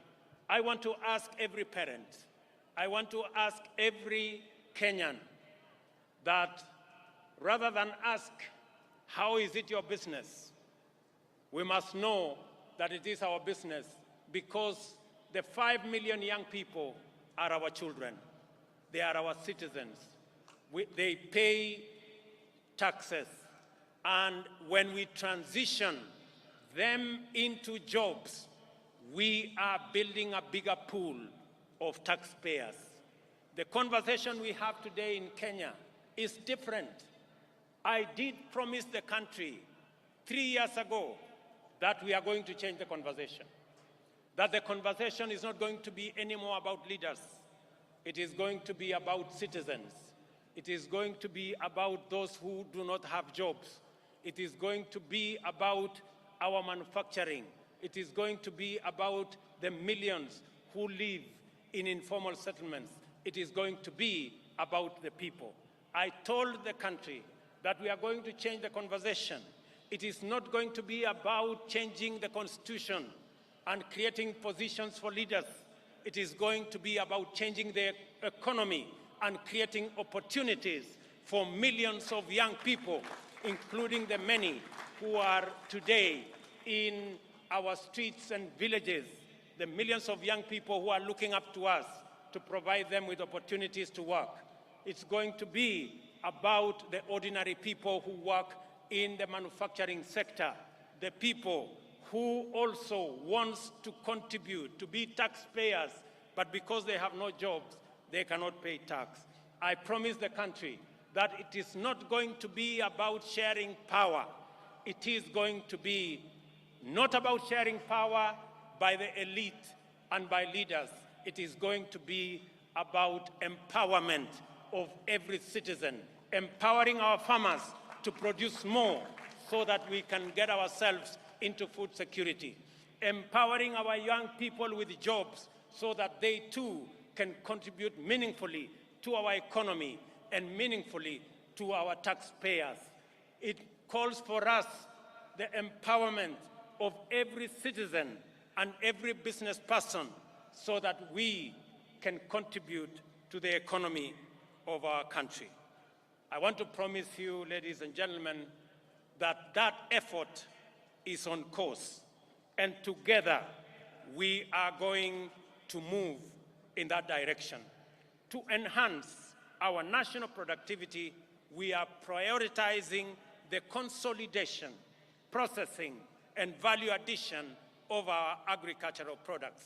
You just heard my dear sister, Governor of Embu, say, right here in Mashanga, we are going to build an aggregation and industrial park so that the people of Embu, and as we do it in Embu, we are doing it in every county in the Republic of Kenya. Last week, we advertised the first 14 agricultural aggregation and industrial park that will be built in every county so that we can consolidate our agricultural produce. We can provide for value addition. We can provide for agro-processing.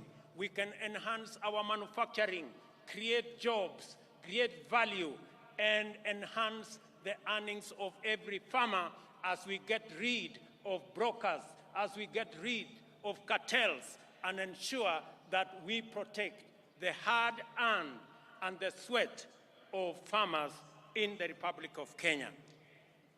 Additionally, the government of Kenya will step up the establishment of 5 additional export processing zones in the coming year in Sagana, in Thika, in Joro, in Eldoret, and in Busia to complement the one in Athi River, the one in Dongokundu, and the one in Naivasha, because we believe that additional processing capacity, focusing on our exports that have come down in the last 10 years from 28% of our GDP to just around 10% of our GDP, that we need new impetus, we need new thinking, we need new infrastructure to be able to drive our exports. And that is why we are expanding our processing capacity in our export processing zones, in our special economic zones, and at the same time, we remain firmly committed to the Continental Free Trade Area. and the effective implementation of the Africa Continental Free Trade Area. Just this week, we concluded a working retreat for trade ministers of the Continental Free Trade Area with the private sector. I am glad to welcome to this gathering the delegation that has been holding Africa private sector discussions in Nairobi, led by my brother, the President of Comoros, His Excellency Azali Assoumani, and one of the most foremost champions of the Africa Continental Free Trade Area. It is also gratifying to note that the champion, the former president of Niger, is right in our midst. It's also gratifying to note that 11 trade ministers are here today from different countries in our continent. I wish to recognize the following delegations led by the ACFTA Secretariat.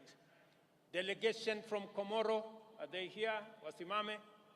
The delegation from Comoro, thank you very much. The delegation from Niger, thank you very much. Delegation from Central Africa Republic, the delegation from Chad, thank you very much, they are there. The delegation from Namibia, the delegation from Djibouti, the delegation from Côte d'Ivoire, the delegation from Nigeria, the delegation from Botswana, the delegation from Ghana, and the delegation from Burkina Faso. A significant portion of household budgets, as we all know, goes to food, a major component of the cost of living.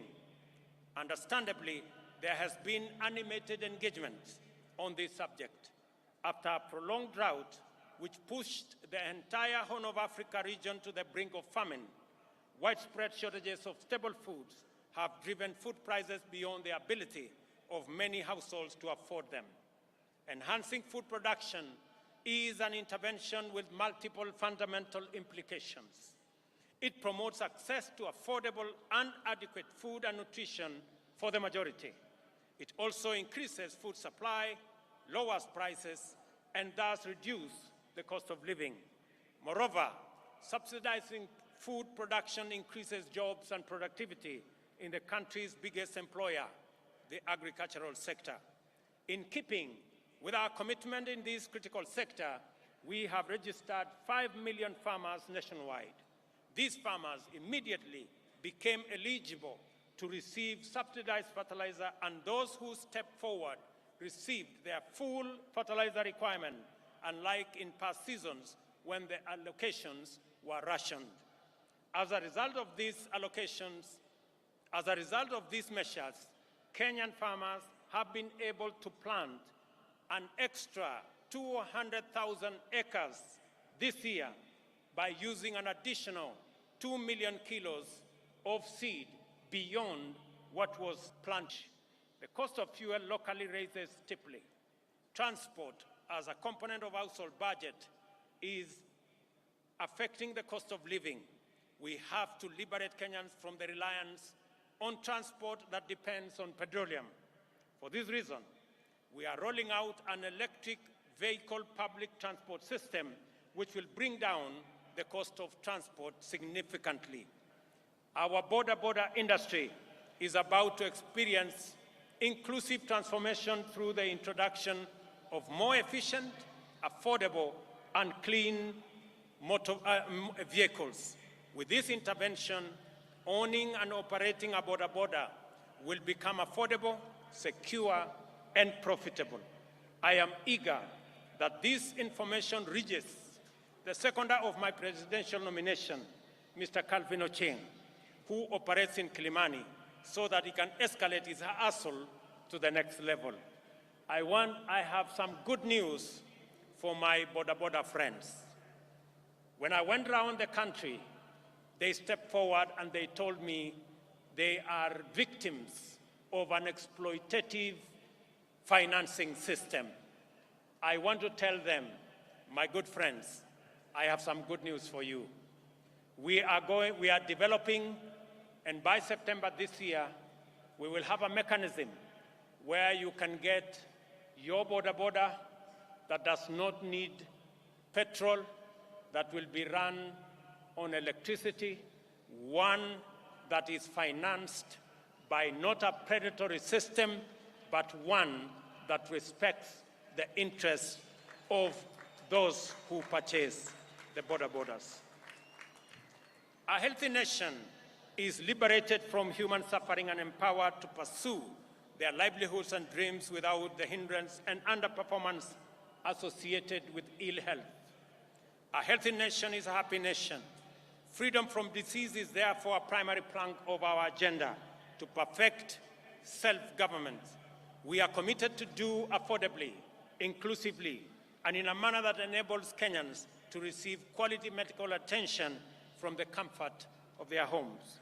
Towards this end, we are reforming the National Health Insurance Fund to meet the urgent needs of Kenyans at the bottom of the socio-economic structure by actualizing its purpose as a social medical insurance facility. Secondly, we have committed to deliver universal health coverage that enables every Kenyan attain dignified health care at the minimum cost of subscription fee.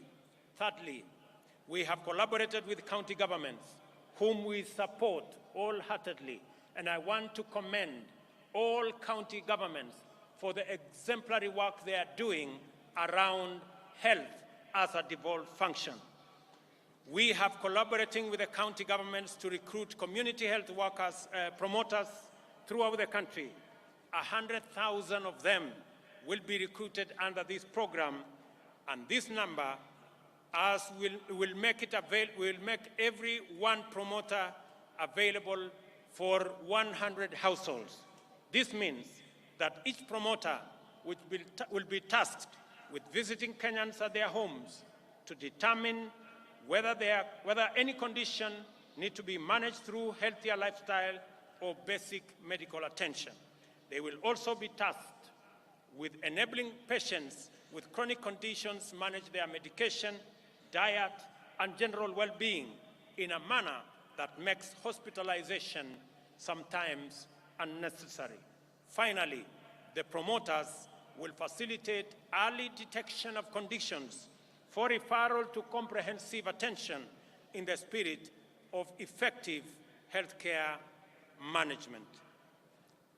Ladies and gentlemen, the imperative of Madaraka mandates us to build a strong, democratic, prosperous nation through the successful pursuit of high productivity and competitiveness. Industrialization and technology innovation is one such movement.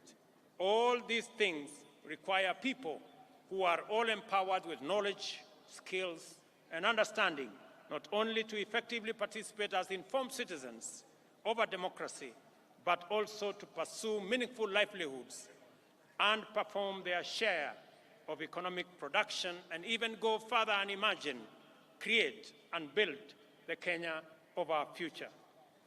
Education, therefore, matters for our freedom and self-reliance, and is the enabler and optimizer of every other undertaking. We have taken all possible measures and pursued every available option to actualize our vision to make education at all levels accessible, affordable, and inclusive, and removed social and economic barriers to the attainment of the highest education by all Kenyans. Beyond subsidizing primary and secondary education in all our public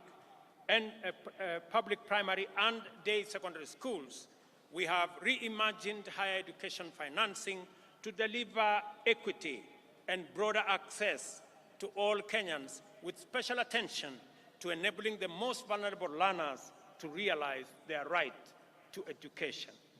We have also employed 35,000 teachers in a historic and unprecedented drive to improve the national teacher-pupil ratio and enhance performance.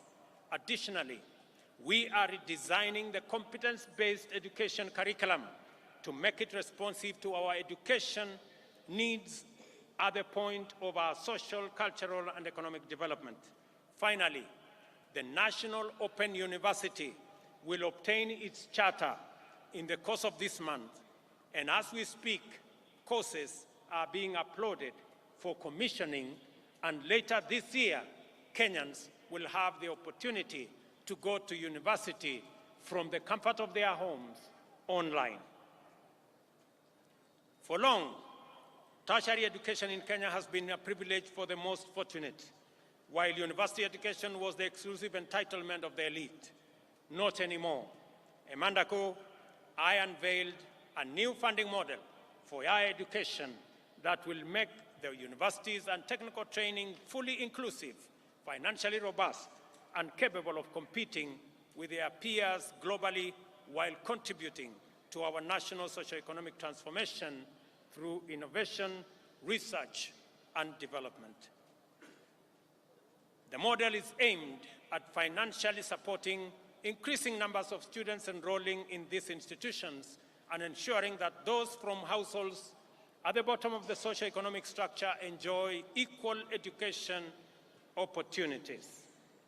The eternal conundrum of Kenya's integrity agenda revolves around the question of who will watch over the trustees of public interest and who will watch over the watchman.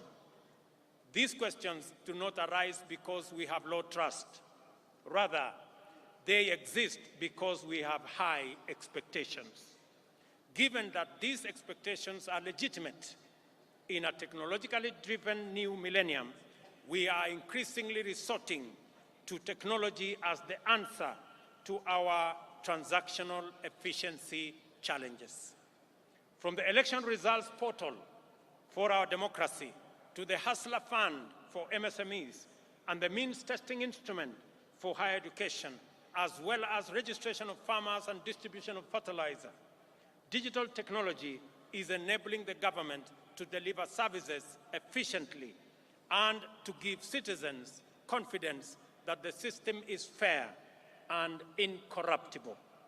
We must therefore take a moment today to celebrate technology in general, and in particular, Kenyan fintech and other innovations that are making it possible for us to serve Kenyans to the best possible standard. I remind all Kenyans who work in technology and everyone who uses technology that our forefathers fought with basic technology against a technologically superior superpower and won our freedom. We have a duty to deploy the best innovations and technologies to make Kenya efficient, competitive, and prosperous.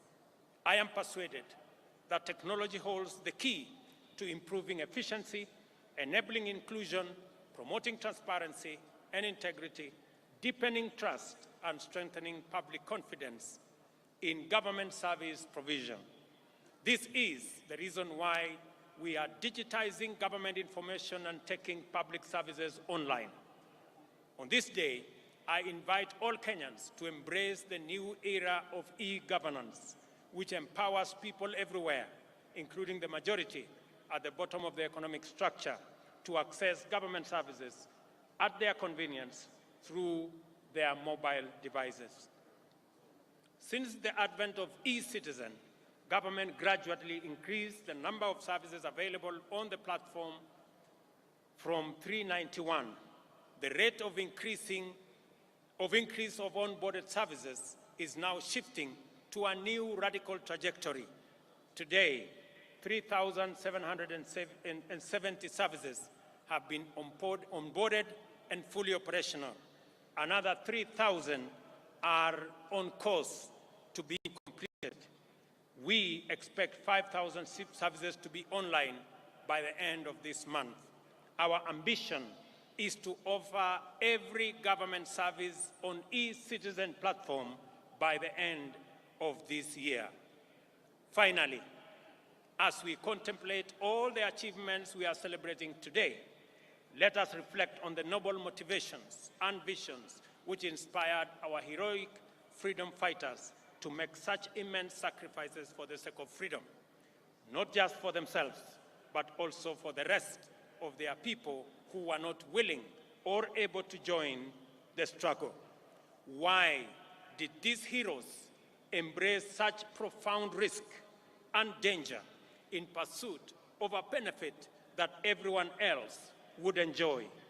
The answer must not only define our attitudes to public service, but it must also shape our understanding of the reasons and values that underlie collective undertakings and social policies. For our freedom fighters, a country in which anyone was unfree and oppressed was not worth living in. We have a duty to translate these truths into our political, social, and economic affairs. Our collectivist spirit that anchors competitive individual enterprise encapsulates this magnificent ethos. We owe each other certain duties as members of a community that we call a nation. Whenever we can do anything to make another person's life better, at no or little cost to ourselves, we have a solemn obligation to proceed and do it. There is a fundamental level at which we are morally obligated to think about our duties to the unemployed youth, vulnerable communities struggling in slums, and other people at risk of exclusion. Their struggle for dignity as human beings appeals to our duty of moral consideration. Their complicated pursuit of livelihood can potentially complicate our stable prospects. No human is an island. In community lies power, and to unlock that power, we must attend to our values and perform our obligations. That is why freedom fighters consider the inherent morality of their cause to be sufficient reward. For example, those of us who are earning Kenya shillings 200,000 monthly will pay only 2,500 to build a fund that will help create millions of jobs for millions of our young people and bring a meal on the tables of many hustlers. This is a worthwhile contribution to make for the greater good of our nation, as indeed the freedom fighters who came before us did. As we continue to make progress in our pursuit of the transformation of our economy from the bottom going up, we must remain vigilant that no one is left behind and no resources are lost to waste and corruption. Public servants must ensure that public resources must be utilized solely and exclusively for purposes that serve the interests of all our people. I have made a personal commitment to use all instruments and authority at my disposal to curb waste and eliminate theft. I will not permit greed, lawlessness, or impunity. Ladies and gentlemen, it is our collective duty, sisi wote kama Wakenya. Mimi nimekuja hapa Embu katika sherehe hii ya muhimu ya Madaraka ili tukubaliane kama wananchi vile wale waliotutangulia bila ya kujali watapata nini walipigania uhuru wetu, damu yao ikamwagika, wengine wakauawa, lakini hawakurudi nyuma, kwa sababu kama wangerudi nyuma leo tungekuwa watumwa wa wale walikuwa wametutawala. Na ndio tunajiuliza kama taifa, kama Wakenya, it is the moment for us to ask, what can I do for my nation? Not, what can my nation do for me? Both questions must be answered in the affirmative. Sote kama wananchi wa taifa la Kenya tumesema ya kwamba jambo la muhimu ambalo lilikuwa katika uchaguzi uliopita ilikuwa ni maneno ya uchumi wa taifa letu la Kenya. Ilikuwa ni maneno ya wananchi mamilioni vijana wetu ambao hawana ajira. ilikuwa ni kati ya wale watu wengi hawana uwezo ya kupata mkopo kwa sababu hawana title deed, hawana logbook. Leo ni jukumu letu kuhakikisha hata na wao wako na uwezo, wako na njia ya kupata mkopo, wajiendeleze maisha yao. Leo katika Embu hapa, wale walio katika vyama, wale walio katika sako, leo tunaanzisha Hustler Fund Stage 2 ambayo itatoa pesa kati ya shilingi 20,000 na shilingi 1,000,000 kwa vikundi ambazo zitajisajili ili tuweze kufikisha mambo ya kupata mkopo kwa wananchi wengi. Vile vile katika mpango wetu wa ujenzi wa manyumba, nilikuwa hapa Embu wiki iliyopita, tumeanzisha ujenzi awamu ya kwanza 100 kati 400 ambazo ni awamu ya kwanza. Nimesema nitarudi hapa Embu kama vile nitaenda sehemu zote za taifa letu la Kenya ili tuweze kujenga nyumba 200,000 kila mwaka katika taifa letu la Kenya. Hizo nyumba 200,000 zitatupatia ajira ya vijana 1,000,000, zitatuwezesha kampuni zetu za simiti, kampuni zetu za chuma, wale wanaotengeneza viti, wale wanaotengeneza milango, wale wanaotengeneza madirisha, wale mafundi, technicians, masons, carpenters, electricians, engineers, architects, quantity surveyors, wale wanaofanya kazi katika transport sector, madereva wetu, makanga wetu, wote watajumuika na tutakuwa na nafasi ya kupanga na kutengeneza ajira katika taifa letu la Kenya. Tuwaondoe vijana wetu ambao wako mitaani, wako masokoni, wako katika vijiji, wamemaliza shule, wamekamilisha college, wamemaliza university, lakini hawana ajira. Ni jukumu letu kama taifa kupanga ili vijana 500,000 wasiokuwa na ajira katika taifa letu la Kenya, na wanaongezeka 800,000 kila mwaka, tuwapangie ajira, wajisimamie na watusaidie kuendesha taifa letu, na pia wao wachangie katika kulipa ushuru, tuweze kujiondoa kama taifa kwa madeni na tujisimamie kama taifa letu la Kenya. Na wauliza Wakenya wote, jameni, bila ya kuulizwa maswali ya kwamba mbona ni jukumu langu vipi, tujue ya kwamba wale watoto ambao wanahangaika madukani, barabarani, vijijini, hawa vijana ni watoto wetu, hawa vijana ni Wakenya wenzetu. Tujiulize vile vile wale Wakenya wanaishi katika vitongoji duni, zaidi ya Wakenya 7,000,000. Jameni, tuwaokoe pia, hata na wao wanafaa kuwa na makao ya kutosha, makao ambayo inawapatia heshima, na ni jukumu letu sisi zote kama taifa moja, taifa la Kenya. Mimi nawashukuru sana. Mimi nimefurahi kwamba leo katika Kenya mjadala sio ya kabila hii na kabila ile. Mjadala ni moja, ni vipi tutahakikisha ya kwamba watoto wetu wanapata ajira. Mjadala ni vipi kampuni zetu za manufacturing zitaendelea mbele. Ni vipi tutakuwa na mpango wa kila Mkenya kupata mkopo. Ni vipi tutasaidia wakulima wetu watuzalishie chakula, tuondoe aibu ya njaa. That is the conversation of our lifetime, and that is a positive conversation in the Republic of Kenya. Mimi nawashukuru sana kwa kutukaribisha hapa Embu. Nimefurahi sana watu wa Embu. Nimesikia yale kiongozi wenu, wabunge wenu wameniambia kuhusu barabara zenu. Barabara ya kutoka kule Mashanga mpaka PI nimesikia. Barabara ya Kiritiri, Kanywambora nimesikia.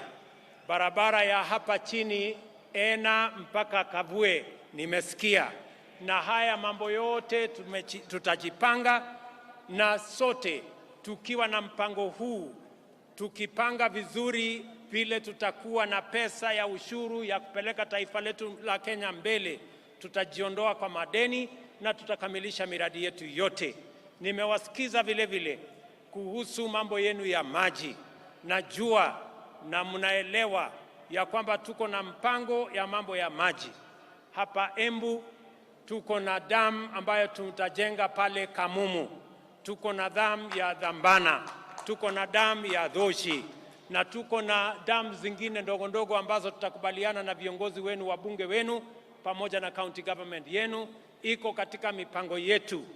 Haya mipango yote ni kwa manufaa yenu, na ni jukumu letu sote tuungane kama watu wa Embu, kama watu wa Kenya, ndio tuweze kutekeleza haya mambo mazuri yote ambayo yatatupeleka mbele kama taifa letu la Kenya. Najua vile vile mjumbe wa kutoka kule mbele aliniambia kuhusu barabara ya Gikunyari, Karii, Ishara. Pia hiyo barabara tutaishughulikia, na zile zingine zote ambazo hazijatajwa hapa. Mimi nataka niwaambie ya kwamba tuko pamoja, tutashirikiana pamoja. Watu wa Embu tumekubaliana? Embu tumekubaliana? Mimi nataka nisikie sauti yenu. Tumekubaliana watu wa Embu? Hebu nisikie sauti yenu tena watu wa Embu kama tumekubaliana. Asanteni sana. It is now my honor and pleasure to introduce and officially launch the second product of Hustler Fund, the Hustler Group Loan. Nafikiri tutaangalia pale kwa mtandao kidogo.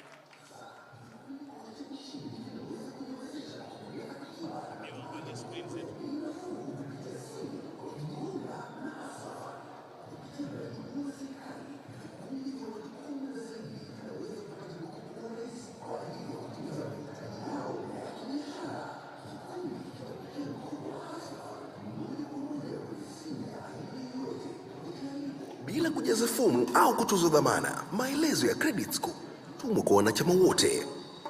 Vikundi vinaweza pata kiwango chochote cha pesa hadi milioni 1 kwa riba ya 7% kwa mwaka. Kila mwanachama atachangia kwa credit score. Kwa hivyo, mlipaji mwema ni wa dhamana kubwa kwenye kikundi. Kila wanapolipa haraka, kiwango cha mkopo cha kikundi kinaongezwa. Kusajili kikundi chenyu kwa Hustler Fund, mwenyekiti anafaa kubonyeza *254#. Chagua Hustler Groups. Bonyeza 1 kuchagua kikundi chake na akubali masharti ili aweze kupata mikopo na kuwatumia wanachama wenzake. Hustler Fund, jiinue, jiendeleze. Asante sana. Tunashukuru sana. Thank you very much. God bless you, the great people of Embu. God bless our great Republic of Kenya. Asanteni sana watu wa Embu.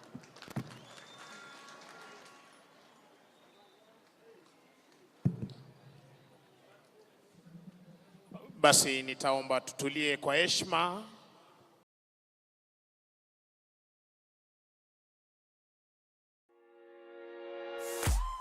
Founded on an audacious dream, Flutterwave is here to help Africans take the global stage. The fashion designer, the fitness influencer, the student dreaming of her MBA, millions of us are ready. But while we have the talent, the products, and the great ideas, we struggle with the basic business need to pay and get paid. It's a pain. As Africans, we are divided by dozens of banks, currencies, and mobile wallets. So we started Flutterwave to make payments easy, to provide one easy-to-use payment platform for the entire continent and the products and services you need to support your business, so you can show the world what a successful entrepreneur looks like. This is our time. All it takes is that first payment, and we're on our way.